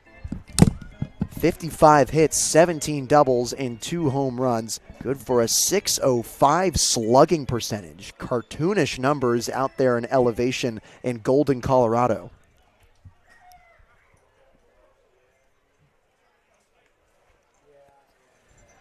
Throw to first is close, but not in time to get Nick Walsh. Those numbers are ridiculous. Not even like they're. If I saw that in a cartoon, I'd be like, "That's cartoony." Like it's crazy. 605 slugging is just absurd. 426 batting average as well, as the 1-1 is whiffed for strike 2. 21 walks to his 21 strikeouts as well, accompanied with 5 hit by pitches. Very good ratio. I mean, he was just seeing the ball extremely well this last season in his redshirt sophomore year.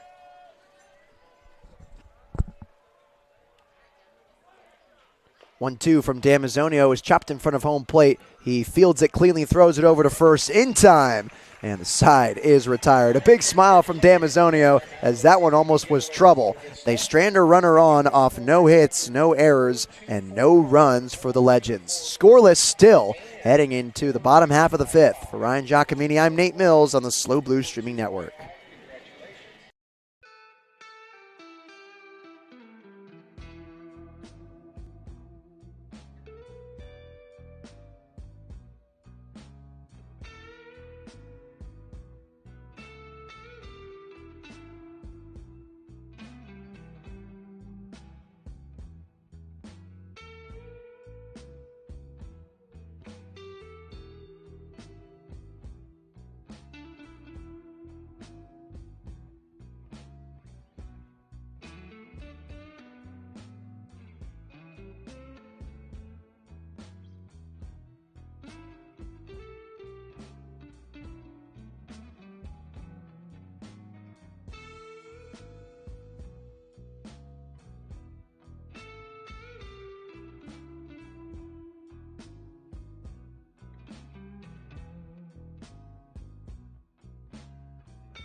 Bottom of the order for San Luis Obispo, Jariah Lewis, Sam Ardois, and Jake Hicksonbaugh in what is still a scoreless ball game against the Menlo Park Legends. And a new pitcher, Cole Roberts' day is done. 4 innings of work, 2 hits, no runs, 2 walks, and 5 strikeouts for the right-hander. It's now Dawson Raddick who gets a ground ball from Jariah Lewis. The second baseman, Uji Mori's got it, flips it over to first in time to retire the speedster for out number 1. And how about this delivery from Dawson Raddick? It is the submarine of all submarines. Yeah. And I mean, the Blues have Eddie Tierney, who we've seen 7 times this year. Eddie's release from his sidearm slot doesn't even come close to how low Raddick's is. The knuckle scraper from Concordia University from Gretna, Nebraska, making his 10th appearance of the season for Menlo Park. As the first pitch to Ardois misses up and outside for ball 1. 10th appearance, he has 2 saves, 19 innings of work, 12 strikeouts, 8 walks, and 8 hits. Has yet to allow a run this summer. That one misses over the shoe tops of Ardois, 2 balls and no strikes.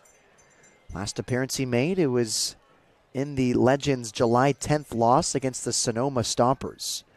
He earned the L there in 3 innings of work as the fastball misses outside inside to Sam, 3 straight to Ardois.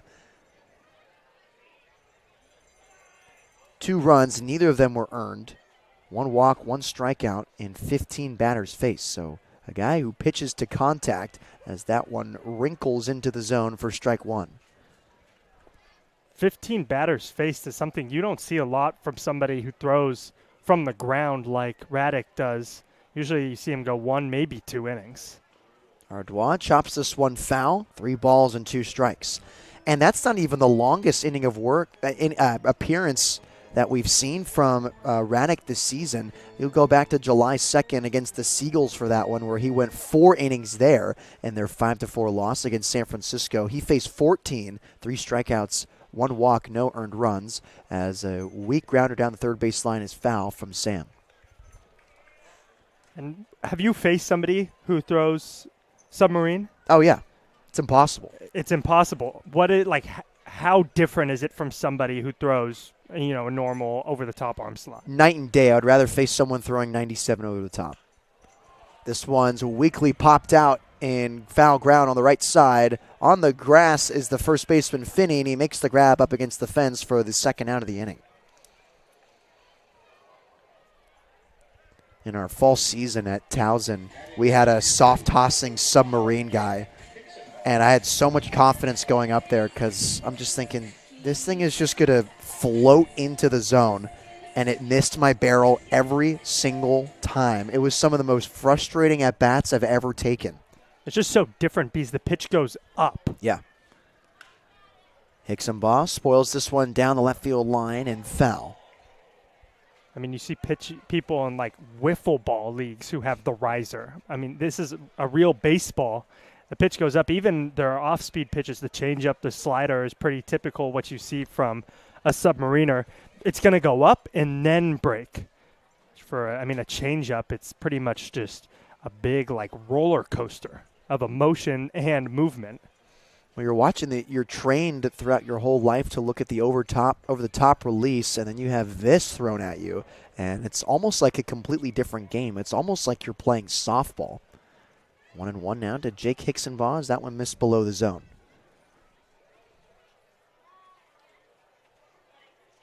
1-1. He chops us weakly on the ground. Right side, Ujimori's got it. He throws it over to first in time to retire the lefty for the third out of the inning. 3 up, 3 down for Dawson Radek. We'll head into the 6th inning scoreless. For Ryan Giacomini, I'm Nate Mills on the Slow Blues Streaming Network.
Still scoreless entering the 6th inning, as we'd like to remind you that this frame is brought to you by Studio Design Group Architects. You can find them at sdgarchitects.com. Studio Design Group Architects. For 40 years, they've designed buildings with one thing in mind: people.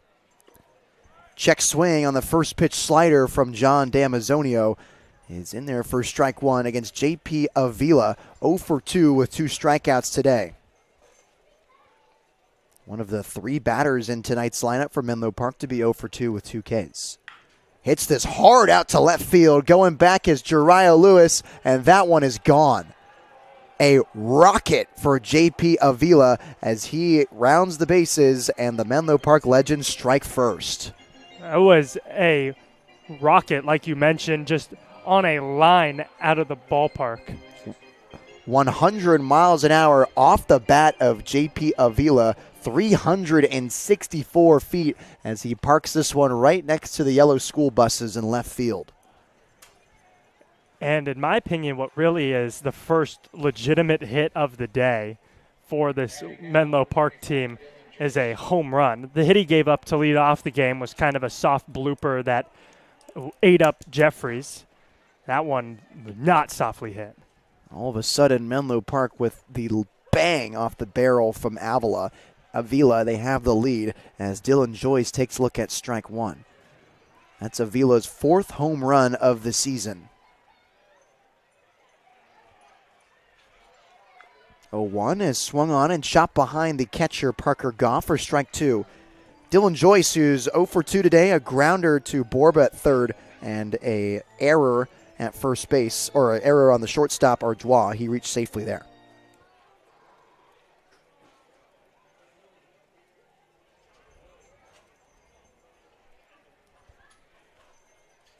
0-2, he thought about checking his swing there, but he held up just in time on a fastball that missed high. 1 ball and 2 strikes. So it's no longer Eddie Tierney getting loose in the bullpen. It's now Ericus Pajunas, a right-hander committed to the University of Michigan. As that slider dips below the zone.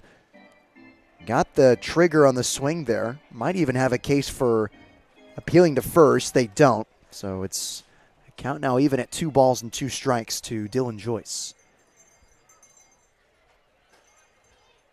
2-2, swung on and missed for strike 3. Number 11 for John Damazio, and there's 1 gone in the 6th. He continues to just pound the strike zone with his pitches. So far it's been working for him. Only 1 good swing for the Legends so far, and it was a home run, but you're okay giving up solo home runs. So now it's Emmett Finney, who hit a 2-run home run last night and swings and misses at strike 1 here.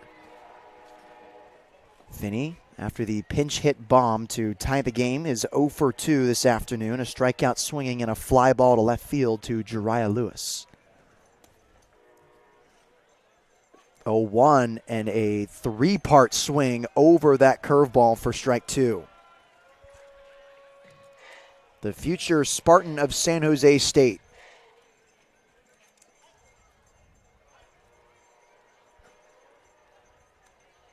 Oh, 2. Fastball, that one misses high, 1 ball and 2 strikes. Had some fun this past season with the Gladiators at Chabot. A 376 average and a 661 slugging. More home runs than doubles, 11 versus 10. Just 2 extra base hits this season. Swung on and missed, strike 3. 12 strikeouts for John Damazio, and there's 2 gone in the 6th inning. We're running out of space here in the press box to show the K's. Yeah, we joked about it in, was it last night's game with Cody Albright and the other guys who threw, that being Evangelista and Gonzalez. They put up 13.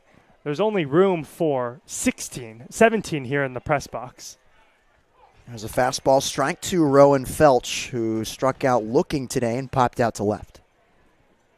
We're going to need to invest in some more Velcro squares.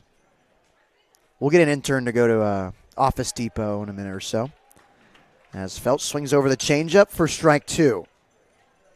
We should have known better when we signed Johnny Shoves in the offseason that we were going to need more Velcro. 0-2 to Felch, the left-handed hitting center fielder with 2 gone in the 6th inning. Swung on and missed. Number 13, Johnny D is good. The Menlo Park Legends strike first, though, on the solo shot from Avila. Now it's the Blues offense. They got to get to work here in the bottom half of the 6th. For Ryan Giacomini, I'm Nate Mills on the Slow Blues Streaming Network.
E.J. Royal, Braden Jeffries, and Max Lane, the top 3 in the Blues lineup, due up to cut into this deficit. It's a small one for the Blues. It came off the bat of J.P. Avila, a missile out to left field to strike first in this game, 1-0 Menlo Park.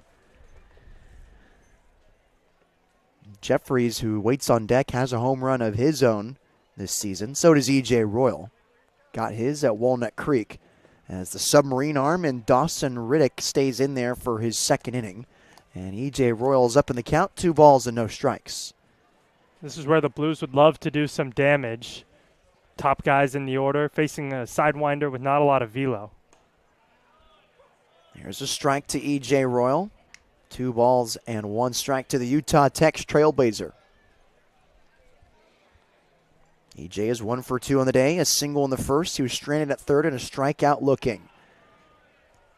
There's a 2-seam fastball. Tons of movement there, whiffling into the plate, but it's just above it. 3 balls and 1 strike. Here's the 3-1.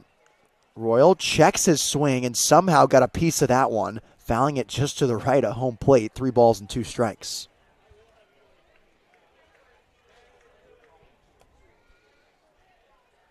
Middle infield playing deep. Center of the diamond is wide open. Payoff pitch is hit softly up the middle and through for a base hit. E.J. Royal's 2nd knock of the day, and the tying run is aboard. Very handsy swing from E.J. Royal. When the 2-strike count, just kind of threw the barrel out there, caught in on the skinnier part of it, but he was able to just slice it back up the middle for a hit. Blues are now in business with the leading run standing in the box, and Braden Jeffries, who is 2nd in the CCL in batting average. E.J. Royal with some soft contact, but it doesn't matter. He'll take it. Last time he had a multiple hit game, it was on July 4th against the Santa Barbara Foresters down at Eddie Matthews Field. So it took him 10 days to have another 2-hit game, as he's now at first base representing the tying run, and Braden Jeffries up to the plate. 0 for 1 of the day, a strikeout swinging in the 3rd, and a walk back in the 1st inning. This one's poked the other way, falling fast down the left field line, and it's fair. Royal heading around 2nd into 3rd, and he gets so standing. Stretching the single into a double is Jeffries. 2 runners in scoring position, back-to-back hits for the Blues. And that's what Braden Jeffries is known for, the soft contact hits. He was able to leg that one into a double because he placed it in a beautiful spot, and it just sliced away from that left fielder after it touched the ground. back-to-back hits. The Blues are business. They're 0 for 4 today with runners in scoring position, however, so they're looking to beef that number up right here and put some runs on the board. Now it's Casey Borba, who's tied for second place on the team with RBIs. It's a three-way between Comerford, Jeffries, and Borba with 14. EJ Royal above and beyond with 26. This is actually Max Lane, the DH, batting third. Getting ahead of myself here. Lane has 9. He's looking for at least number 10. There's a slider that misses outside to him. 1 ball, no strikes. So Lane is hitless today. 2 fly ball outs to center field. Blues would take a fly ball out right here. It would produce a run. 1-0 is chopped in front of home plate and rolls in front of the dugout for the Legends. 1 ball and 1 strike. So Casey Borba is on deck. But Lane and Borba and Goff, all guys who can put the ball in the air and at least bring across a sacrifice fly. As he goes the opposite way here, and it falls in front of Bilter for a base hit. EJ Royal comes in to score, and Max Lane takes off for second base as the first baseman, Finney, couldn't field the cutoff. Max Lane has just tied the game. Really good swing from Max Lane. Inside outs that fastball from Raddick. And scores a run and then takes advantage of the errant throw from the right fielder, Bilter, to get back into scoring position. 3 hits in a row for San Luis Obispo. 2 runners in scoring position. Both of them have the speed to come around and score on a single from Borba. Now here's the guy who's tied for second in RBIs with 14.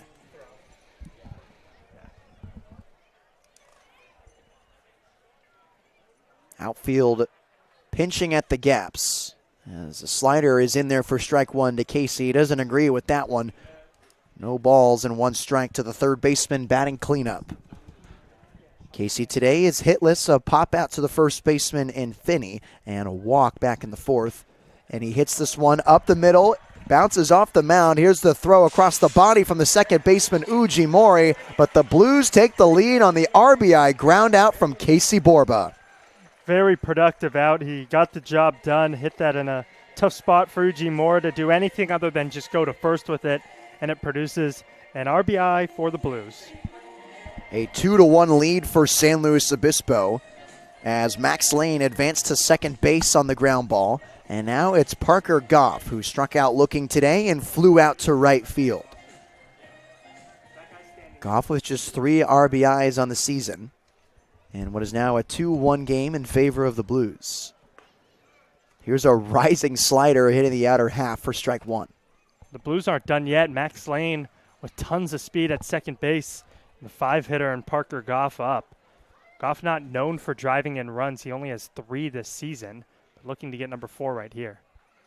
Here's the 0-1. This one slices just inside of the zone. 1 ball and 1 strike to Goff. Catcher batting 5th and a one run lead for San Luis Obispo. 2-1 ball game. Runs from both sides coming in the 6th inning. Inside move at second base. No one's there. And there's no throw from the pitcher, Raddick. Left-hander getting loose in the Menlo Park bullpen. Raddick comes set at his knee. This one across his body and in the other batter's box for ball 2. How often do you get to say that? The pitcher comes set at the knee. Yeah. Not only is the delivery funky, but when he comes set, he bends at his knees like he's about to run a route. Double take at second base. Now he comes home. This one's dribbled on the ground, left side, but it will be foul. 2 balls and 2 strikes to Goff.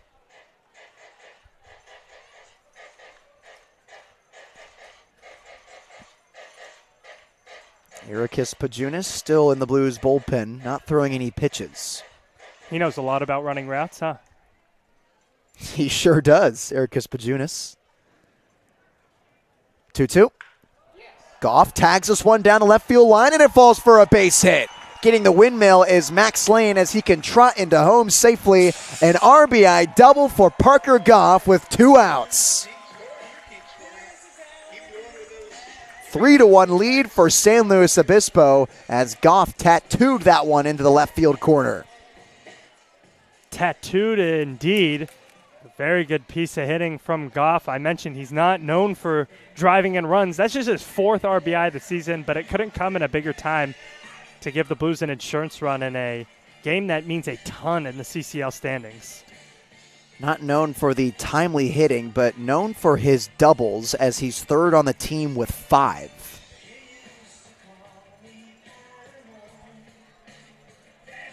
I want to explore more of those football highlights you were talking about. I see you have Max Preps open here for Ericus Pajunas. I mentioned how the pitcher Radek looks like he's about to run a route.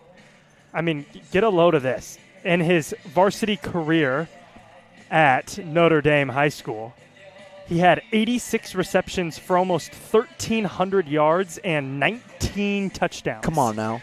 That's just ridiculous. Come on now. The Kyler Murray of the CCL.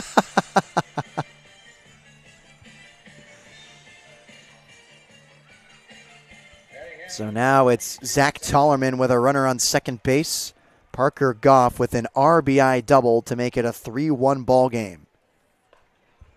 First offering to ZT is taken for a strike. The Bats have absolutely come alive in the 6th inning. 3 runs on 4 hits for San Luis Obispo. There's a changeup missing low for ball 2. Blues have doubled the amount of runs in this inning than they had the rest of the whole ball game.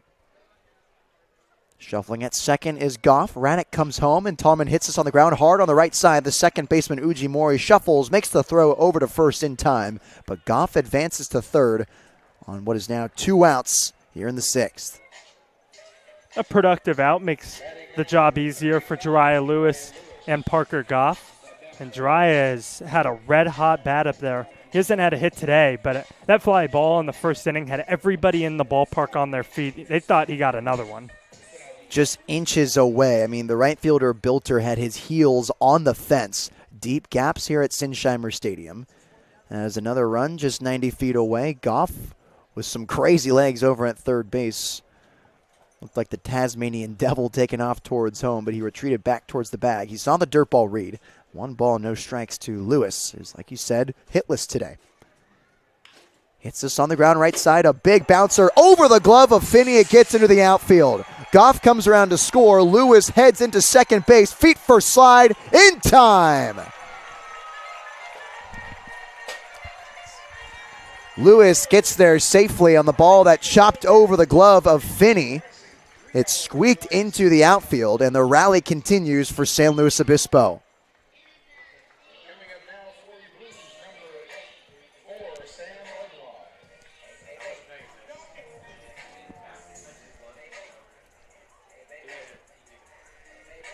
Tough play for the first baseman, Finney, and they'll chalk it up as a hit. That's the 7th of the day for the Blues. And now it's Sam Ardois up, and he spoils this one down the third baseline foul. No balls and 1 strike. A very tough play. Could have gone either way as a hit or an error. I think the wicked hop right on the lip of the outfield grass just grants it a hit. 0-1 is hit on the ground softly. The third baseman Walsh charges and makes the throw on the run, and the side is retired. But the damage has been done. 4 runs on 5 hits, 1 runner left on base. No errors for Menlo Park. It's a 4-1 ball game heading into the 7th inning. For Ryan Giacomini, I'm Nate Mills on the Slow Blues Streaming Network.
New pitcher for the Blues in what is now a 4-1 ball game. The Bats just came alive in the 6th inning.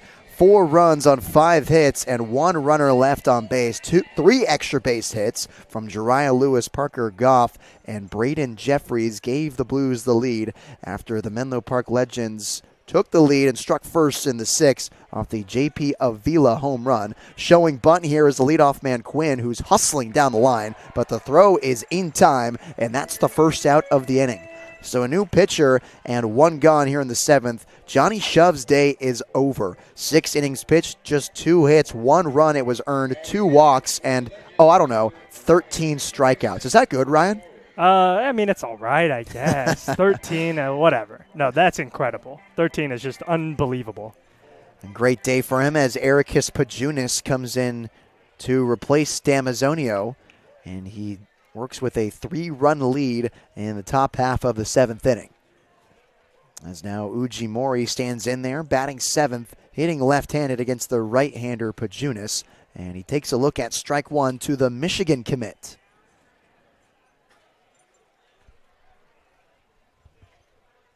Here's the 0-1. Another fastball. This time it misses low. 1 ball and 1 strike. The 6'4", 195-pound right-hander out of Sherman Oaks, California, comes into this game with a 5.54 ERA in his 13 innings pitched, 9 hits, 8 runs, 11 walks to 12 strikeouts. Here's the 1-1, and that slider just misses upstairs. 2 balls and 1 strike. Pajunas' last outing was against the Conejo Oaks on July 10th, just a few days ago, down in Thousand Oaks in their 9-2 loss, as that fastball is in the inside corner for strike 2. Just 1 inning of relief there, 1 hit, 1 strikeout, and 4 batters faced. Didn't allow any runs. Most concerning thing with Pajunas is the walks. If he can keep the walk number down, he's probably going to have a good outing. If he keeps walking batters, he's more likely to give up runs as it puts easy base runners on base. 2-2. And that one hits Uji Mori. And with the walks also comes the hit by pitches from Pajunas.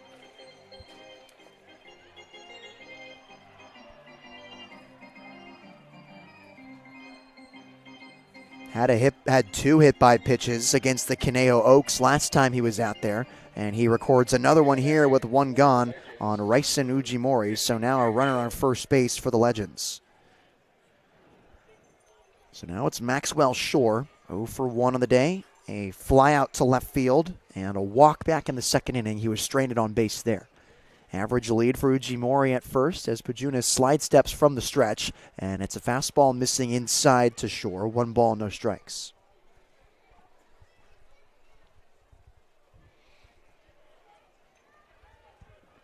Middle infield playing deep, double play depth, trying to get a ground ball from the right-hander committed to Michigan. 1-0 is chopped on the ground, left side. Third base coach couldn't glove it. That's a foul ball, 1 ball and 1 strike.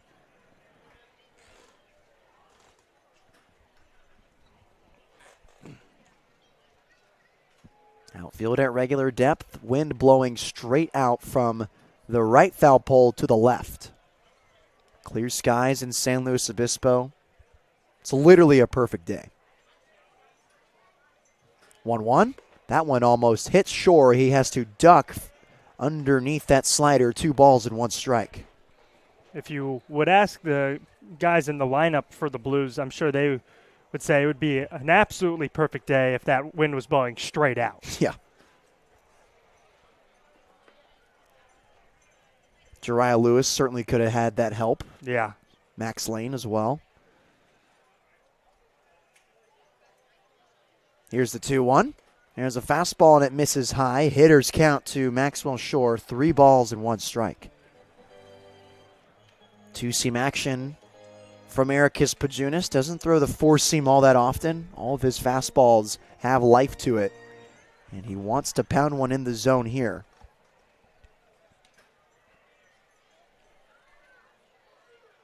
3-1. That one misses in the dirt. A good stop from Parker Goff.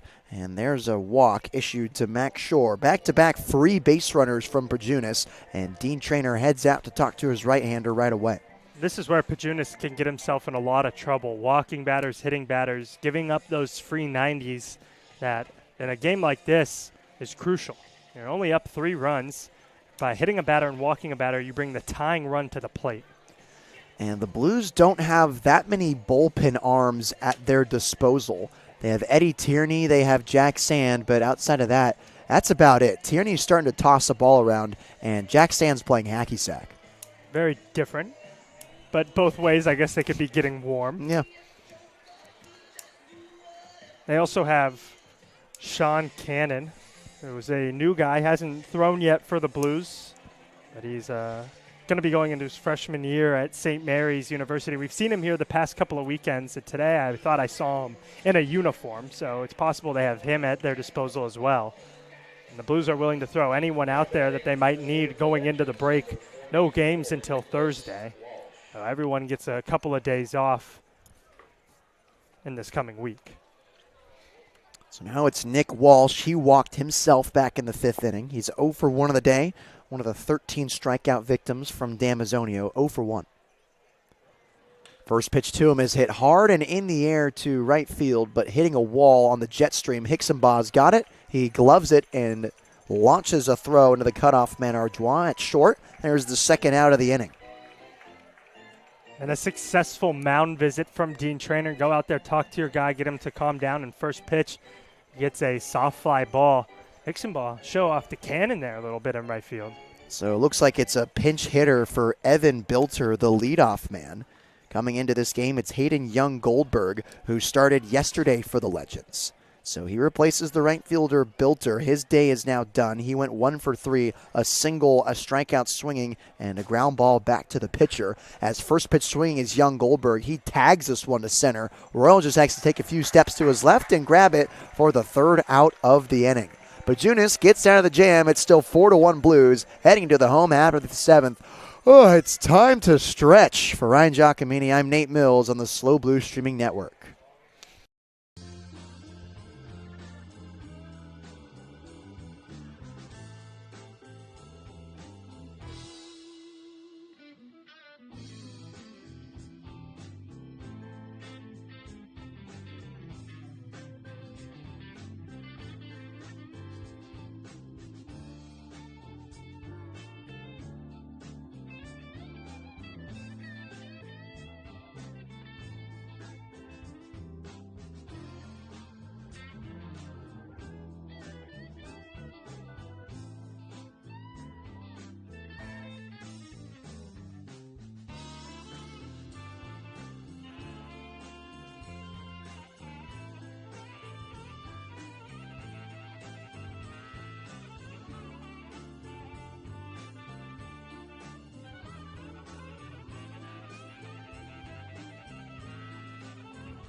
New pitcher for the Menlo Park Legends, it's Ronald Rocky, the left-hander, coming in to replace Dawson Raddick, who was the submarine guy and allowed that blow-up inning against the Blues as Jake Hicksonbaugh swings at the first pitch slider for strike 1.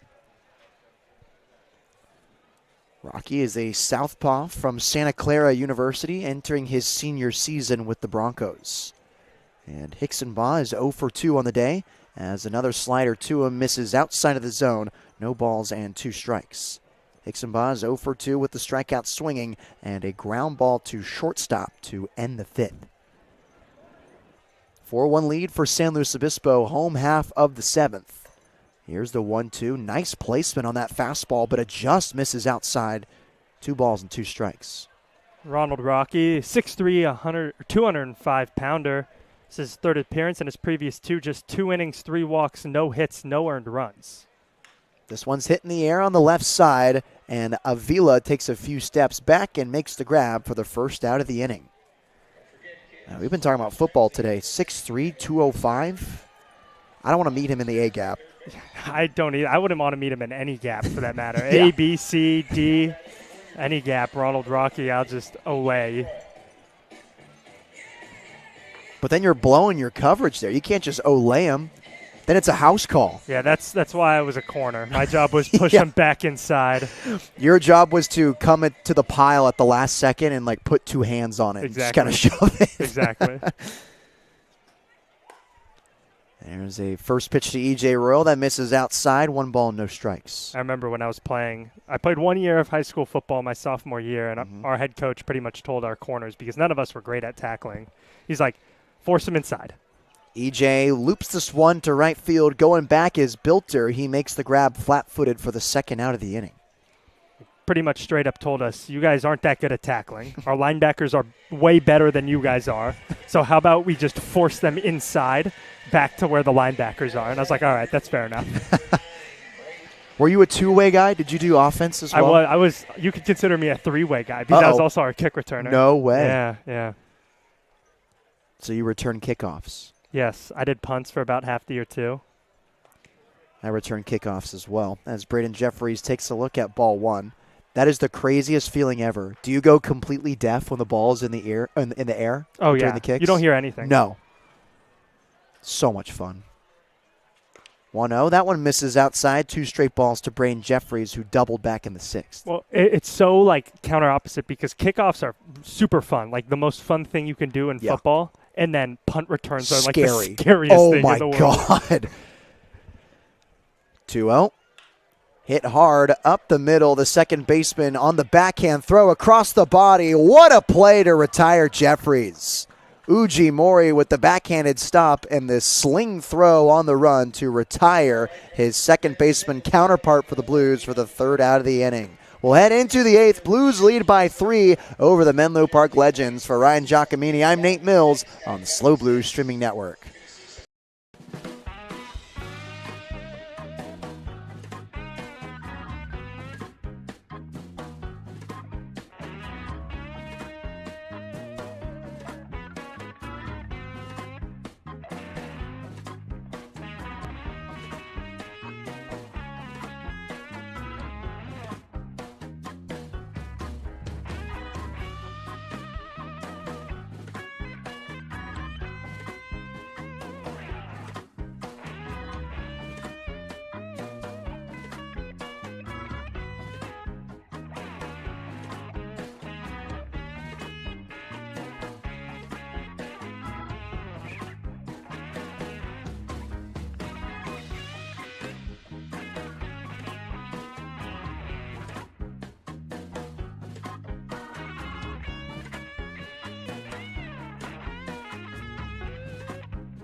Pajunas returns to the rubber in what is still a 4-1 ball game. The Blues lead the Menlo Park Legends as we enter the 8th inning at Sinsheimer Stadium. This one's fisted off the hands of the leadoff man for the Legends, J.P. Avila, who launched a home run back in the 6th inning to take the lead in this game. And it looks like there's actually a pinch hitter into the ball game. It's Logan Musey, who got the start yesterday from Brown University, entering his junior season back on the East Coast. 0-1 is dribbled down the third baseline and foul. No balls and 2 strikes. So ironic enough, Avila's getting a pinch hitter after hitting a home run in the 6th inning. Doesn't make a ton of sense to me. You hit a nuke, and then coach says, you can just take the helmet off. 0-2. Slider that misses way outside. Nice backhanded stop from Goff. 1 ball and 2 strikes. So we'll keep you updated on the defensive changes as Musey comes in for J.P. Avila. Musey played right field yesterday. Avila was playing left for this ball game. Wonder if he'll return to right or if he'll go to left as this one's hit off the hands, leaking into shallow left, but Ardois with the rangy play makes the grab for the first out of the inning. A super rangy play from Ardois to go all the way from his natural position at shortstop and catch that ball directly behind where Casey Borbo lined up on the infield grass, but on the outfield grass. 1 gone now for the Menlo Park Legends, and Dylan Joyce stepping up to plate. The Puget Sound Loggers leader in career home runs with 39 is hitless this afternoon against the Blues. First pitch is dribbled over the head of Pajunas. The second baseman Jeffries gloves it and flips it over to first in time for the second out of the inning. Really good play from Braden Jeffries. He's been sound on defense all season long for the Blues. Some of the unsung heroes of the Blues defense, a defense that has been riddled with throwing errors all year. Jeffries has been the silent assassin, having a great year over at second base. He got the start at shortstop not too long ago for San Luis Obispo, and by not too long ago, I mean yesterday. So it looks like another pinch hitter for Emmett Finney. After his hitless day, he's being replaced by Jordan Crawford, the left-hander who got a start yesterday. He DH'd and batted third. Crawford had an 0-for-3 day of his own against the Blues as he first pitch swing and ropes one into center field for a base hit. 2-out single, 2-out pinch hit single for the Menlo Park Legends, and a runner is aboard. Talk about the sound defense of Braden Jeffries. You mentioned he played short yesterday.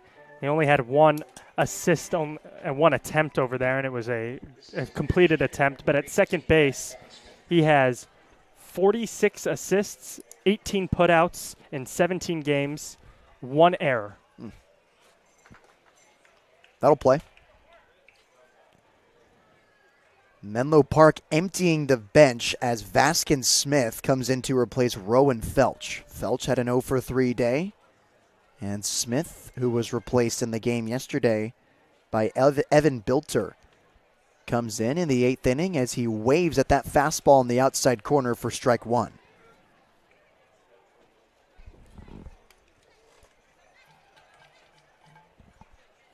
Runner at first, a 4-1 lead for San Luis Obispo. 2 gone in the top half of the 8th inning.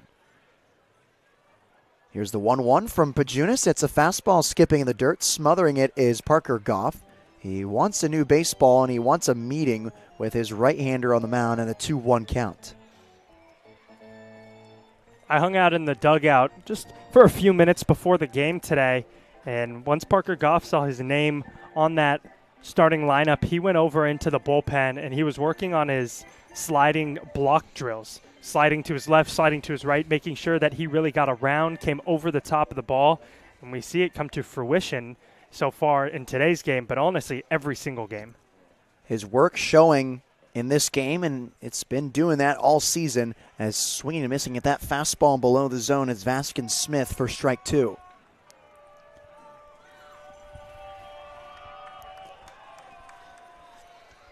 Short lead at first base for Jordan Crawford, who pinch hit for Emmett Finney and laced that single up the middle. 2-2. Swung on and missed. Strike 3. Ericus Pajunas strands the runner on first base. 1 hit, no runs, no errors for San Luis Obispo heading into the home half of the 8th. 4-1 Blues. For Ryan Giacomini, I'm Nate Mills on the SLO Blues streaming network.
Bottom half of the 8th inning and a flurry of replacements for the Menlo Park Legends as they replace the DH, or they get rid of the DH, Dylan Joyce, as he's now on the mound and almost hits Max Lane with the first offering.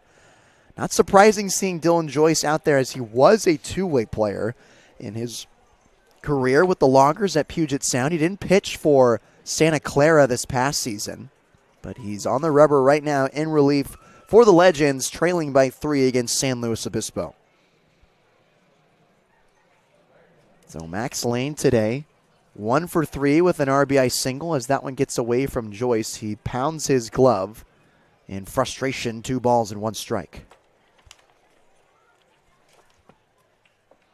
Coming set with the Mill infield wide open as Lane whiffs at that fastball for strike 2. This is Joyce's first appearance on the mound this summer for the Legends. Here's a 2-2. Fastball dribbled right back into the backstop. 2 balls and 2 strikes again. And a career .391 ERA at a Puget Sound. 76 innings pitched in college, 33 earned runs, 65 strikeouts, as Lane hits this one high and deep to left field, but it's foul. A cricket home run for Max Lane and a long strike. He'll dig back in. 2 balls and 2 strikes.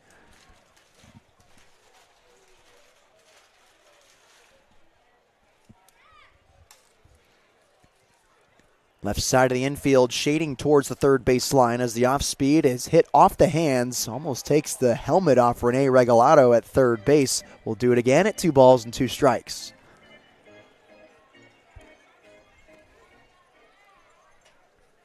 Time is called as the foul ball is being retrieved down the left field line. Waiting on deck, it's Casey Borba, and in the hole, it's Parker Goff.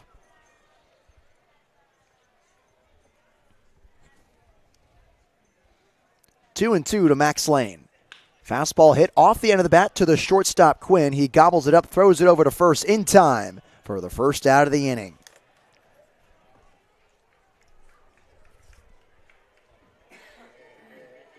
One gone in the 8th, and now it's Casey Borba who's hitless this afternoon. Pop out to the first baseman, a walk in the 4th, and a RBI ground out in the 6th.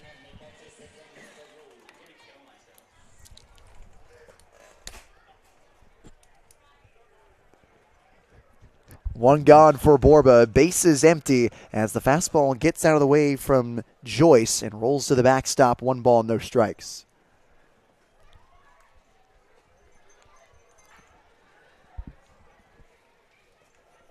Infield shifted towards the third base line again, towards the pull-heavy Casey Borba, as another fastball missing outside. 2 balls and no strikes. 7 hits for the Blues today, 4 runs to show for it. As this one's cued off the end of the bat, slowly rolling up the middle. Here's a sliding stop from Ujimori, and the throw gets away. Borba stays at first base as he reaches safely.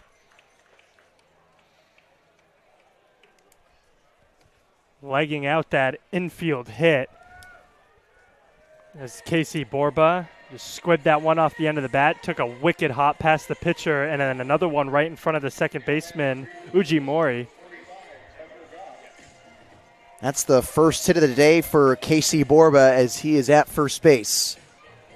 And now it's Parker Goff who laced a double in the 6th inning to bring in a run for the Blues, one of the 4 they had in the 6th. First pitch, a fastball on the outer black for strike 1.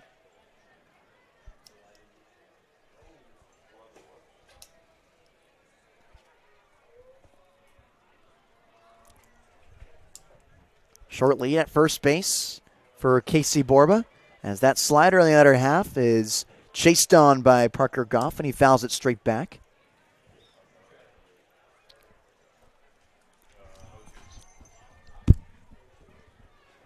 No balls and 2 strikes to the Texas third baseman from Southern California. 0-2. He's late on that fastball and fouls it over the head of Zach Tollerman, who's on deck. We'll do it again at no balls and 2 strikes.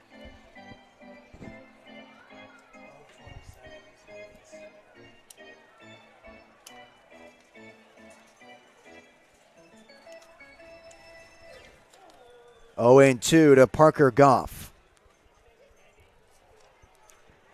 Throw to first is not in time.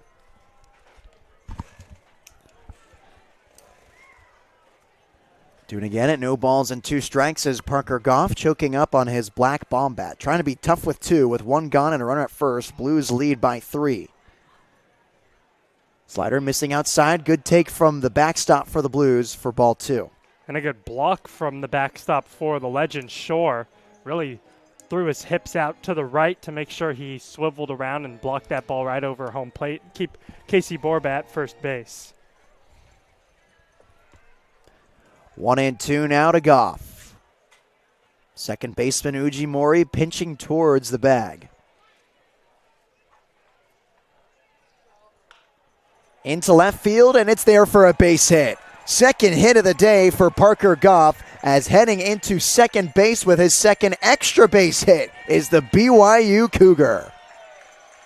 Parker Goff figuring it out after striking out and flying out in his first couple at-bats. Back-to-back hits for the Blues and back-to-back doubles for Parker Goff. Talked about how he's not known for the RBIs on the year, but he's certainly known for his doubles. That was his 6th of the season.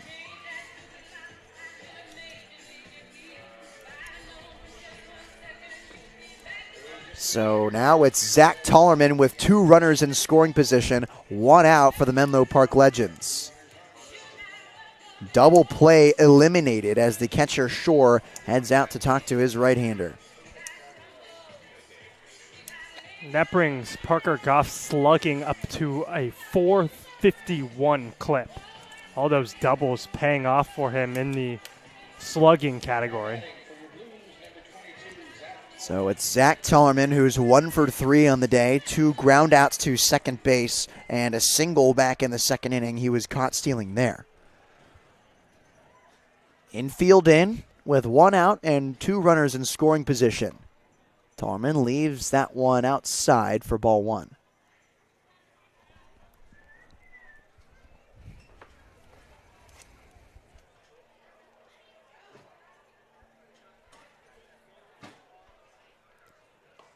There's another slider hitting the outside corner for strike one.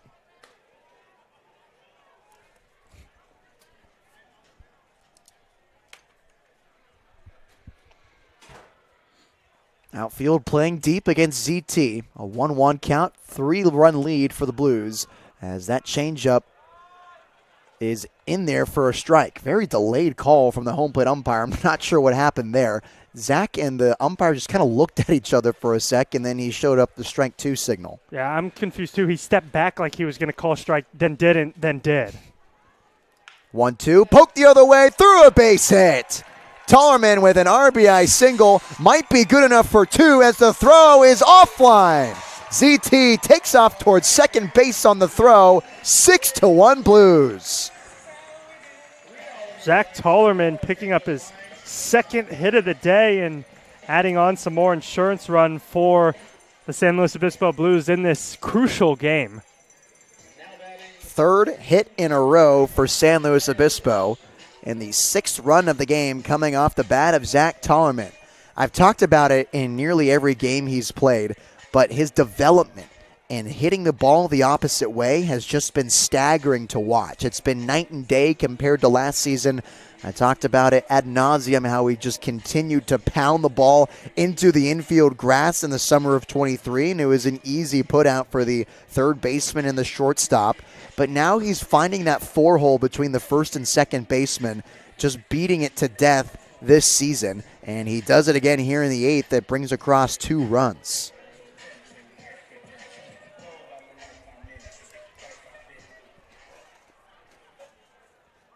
So 2 runs on 3 hits this inning. Blues getting some extra cushion as Jariah Lewis waves at that off-speed pitch from Joyce for strike one.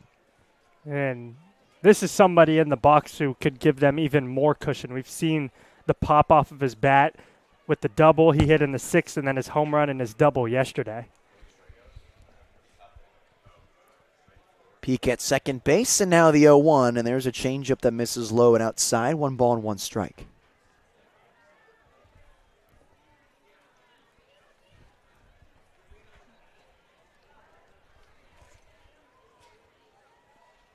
Six-one lead for the Blues. They have 9 hits today as Lewis looks at the fastball that hits the lower half of the zone. 1 ball and 2 strikes to Jariah. Right field playing awfully shallow on Lewis. Everywhere else is at normal depth as that fastball misses outside. 2 balls and 2 strikes. Lewis hit a double in the second inning and was stranded on second base. Only hit for him today. He's racking up those extra bases coming down the final stretch of the season. 2-2, fouled straight back into the net. We'll do it again at 2 balls and 2 strikes.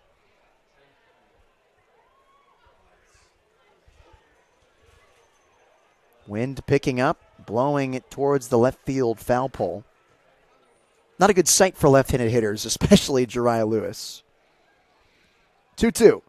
Swing and a miss on that changeup inside, and Jariah goes down swinging for the second out of the 8th inning. So now 2 gone for Sam Ardois, who's 0 for 3 today, a strikeout looking, a pop out to the first baseman, and a ground ball out to the third baseman in Walsh.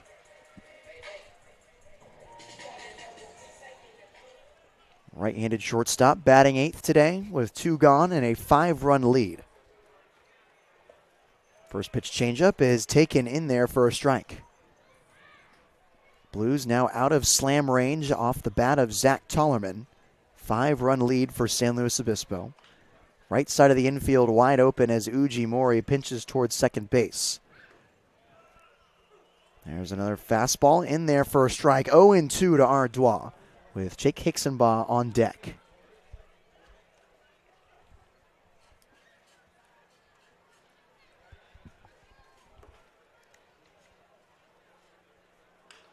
softly hits this one off the bat into shallow center. The second baseman, Uji Mori, gloves it, and the side is retired. But the Blues get more insurance runs, 2 more on 3 hits. They strand a runner on, and no errors committed by the Legends. 6-1 Blues. They look to close the door on Menlo Park heading into the 9th inning. For Ryan Giacomini, I'm Nate Mills on the Slow Blues Streaming Network.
Ericus Pajunas looks to finish out this game for the Blues after they tacked on 2 more insurance runs in the bottom half of the 8th inning. And he delivers a strike to the first pitch on the pinch hitter, Kanan Treese, replacing Joshua Quinn, who went 0 for 3 today.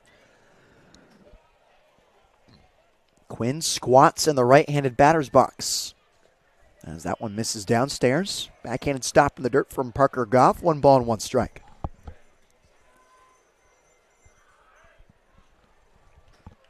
Six-one lead for San Luis Obispo, as the Legends are emptying the bench late in this game, and flaring this one on the right side into the Blues bullpen is the pinch hitter Treese for strike 2.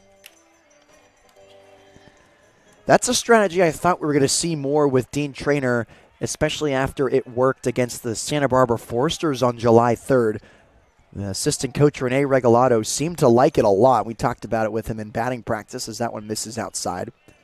We talked about what was the key to that game. He talked about subs. He just said subs. Not from High Street Deli, but the ones coming off the bench. And we haven't really seen that come into fruition with the Blues. We're certainly seeing it with the Legends. That's the second game they've done this. 2-2 is hit off the hands into left field. Lewis takes a few steps in and makes the two-handed grab for the first out of the inning. Well, usually we see Dean Traynor do it when the bats need an extra pick-me-up in the later innings, which as of late, especially in the last 2 games, haven't really been needed. We've been able to figure out how to pick up some hits in the last innings, or the later innings of the games. But Dean Traynor hasn't had to do that yet. We'll see, maybe he'll unload the bench in the All-Star game, as he is going to represent the North as the manager for the All-Star game. And congratulations to Dean Traynor. We'll be taking the visit down to Compton at the MLB Youth Academy. Will be managing the CCL North. Add that to his already lengthy resume of baseball experience, as the first pitch to Uji Mori is taken for a ball. This one's sent into right center field, and it falls for a base hit. That's the first knock of the day for the UCSD infielder, and a 1-out base runner for the Legends. Really good piece of hitting through the barrel out there. Pulled it into the right center field gap, and the Legends know that they just have to keep the line moving if they want to give themselves a chance. You mentioned in the last half inning they're at a slam range, so there's not something a single batter could do to give them the lead or tie this game up, but they can just continue to move the line so that they can try to compete in this later innings. Middle infield at double play depth, anticipating a ground ball from Pajunas, trying to flip a double play and end this game with 1 out in the top half of the 9th inning. Blues leading by 5 over the Menlo Park Legends. Goose eggs galore up until the 6th inning. 1 run for Menlo Park. They haven't recorded one since. 4 for the Blues and 2 more this past inning in the 8th. That pitch from Pajunas misses low and outside. 2 balls and no strikes. Runner at first is Ujimori. He has a very short lead as he rests his hands over his knees. 2-0. Fastball skips in the dirt. Goff walks it on the foul ground grass and keeps it, the runner at first, at bay. 3 straight balls to the 8-hole hitter, Maxwell Shore.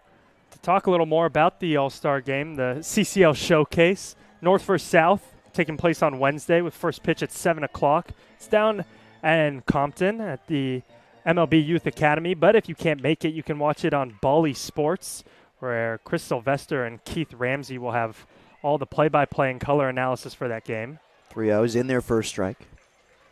Blues will have a plethora of players down there, as well as all the other teams from the North and South. And if you do decide to go and watch the game in person, tickets are just $5, and there will be a home run derby that takes place at 4:30 that same day. 3-1. Fastball just missing outside to Maxwell Shore. Back-to-back base runners for the Legends, and Shore's 3rd walk of the day.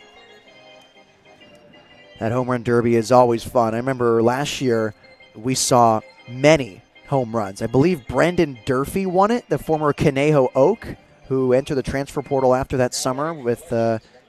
He was with Cal Lutheran and is now a Gaucho at UC Santa Barbara. And that ballpark has a propensity to see long balls, if you will. Just something about the wind blowing out there. It's like a certain jet stream and the dimensions of the field. Just watching batting practice there, players able to poke it out with ease. So I'd be excited to see some of the league's best power hitters showcase their strength at the home run derby. And stay tuned. The announcement for the Blues All-Stars and the whole league, for that matter, will be tomorrow. So stay tuned on our social media, on the CCL's social media, to see who the Blues are sending down to Compton. 1-0 is turned on down the right field line, but it will be foul. A long strike for Nick Walsh.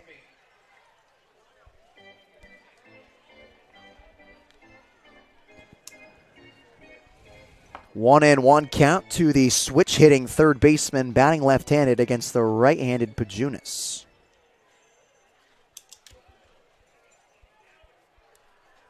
Here's the 1-1.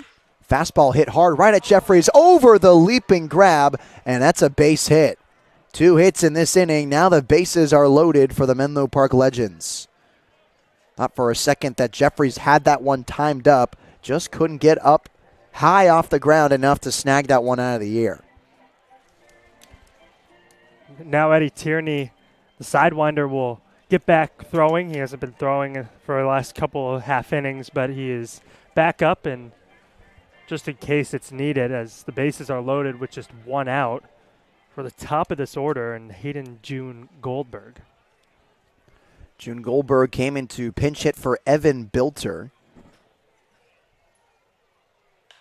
as he's first pitch swinging and flares this one to left center. Lewis charges it, makes the running grab, launches the throw home. It's cut off by Borba. Holding up the tag at third base is Ujimori. Nice out from Pajunas, and a nice throw for Lewis to keep that runner at third base. And I think the runner at third, Ujimori, knew that there was no chance he was going to be able to go home. Jariah Lewis just had so much momentum coming towards home plate that he was just going to throw a missile to Goff at the plate. So Logan Musey, who replaced J.P. Avila back in the 8th inning, he popped out to the shortstop Ardois, who made a nice play on the run in shallow left field.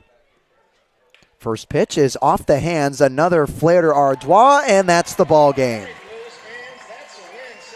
Blues come back after trailing by just 1 against the Menlo Park Legends to sweep them in the mini 2-game set. A 6-1 victory for the Blues in front of a home crowd at Sinsheimer Stadium. And I mean, the Bats got it done in the latter half of the inning, but the only reason the Blues stayed in this ball game was because of Johnny Shoves. 13 strikeouts in 6 innings of work. I mean, that's more than 2 strikeouts per inning.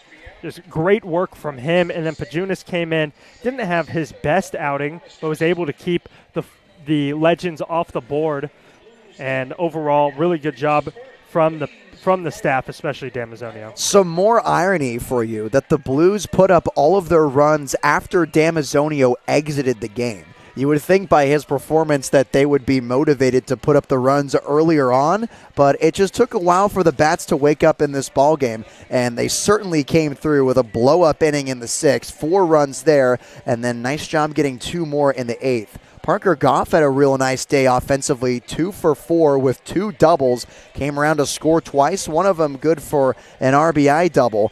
And it's nice to see Jariah Lewis start to pick up after hitting a pretty severe slump in the middle of the year, collecting a double of his own back in the 6th inning. Yeah, I think Goff is the most impressive and most needed for the Blues. Nico Button, who's been arguably the best catcher bat for the Blues this summer, out via concussion right now, and they're going to need Goff and Estabrook to step up with the bats and get it done up there. And Goff showed today that he could get it done. He showed it off, or he didn't show it off yesterday, so it's good to see him really get the bat going in today's game. Another hitter that I'm hoping just turned a corner was E.J. Royal. He's hit a bit of a skid, racking up the strikeout numbers. His rate is still pretty low at just 18%, but that's because throughout the first half of the year, he had barely struck out. He's had multiple 2-strike games within the past 5, and he hadn't had a multi-hit game since July 4th, which, oh, boo-hoo, but for his standards, I mean, that's kind of a long time for EJ, but he had a multi-hit game today and came around to score one of the runs. Relative, that is a big deal for him. He started the season on a 6-game multi-hit streak, so 6 straight games where he had 1 or 2 or more hits. So him hitting that little bit of a slump there in the latter half of the season, but picking it up today is a really good sign. At the beginning of the year, we had the 1-2 punch of him and Hicksonbaugh at the top of the lineup. Now it's him and Jeffries, who have both been absolute dogs for the Blues, but it was a different style of EJ than we saw today. Soft contact that produced hits with less strikeouts, where we usually, as of late, have been seeing harder contact and more strikeouts. Yeah, that's a retro EJ Royal right there, coming back to life as we finish up the season here and as we head into the All-Star break. Everyone has a day off tomorrow, and the game will be played. The All-Star game will be played on July 17th at 7 p.m. Like Ryan said, it will be aired on Bally Sports Network in every single region. But the Blues have a 3-day rest. Monday they're off, Tuesday they're off, and in the showcase game Wednesday, they return to action on Thursday, July 18th, down in Santa Barbara to play the rivals in the Foresters. Stay tuned on the SLO Blue Streaming Network to watch that. I'll be providing the play-by-play there. But if you can't watch that one or you can't make that one, be sure to head out to Sinsheimer on Friday, July 19th. Book your calendars there because that is when the Blues will be heading back to play the Santa Barbara Foresters at 6 p.m. That's July 19th at Sinsheimer. Heading into the break, the Blues now have a record of 21-15. They're about to play their 37th game of the season coming out of it. They advance to 13-13 in their league record, and they move up to 18-9 at home. Thanks for watching Blues Baseball on the SLO Blue Streaming Network. For Ryan Giacomini, I'm Nate Mills. Thanks for watching, everyone, and have a great day.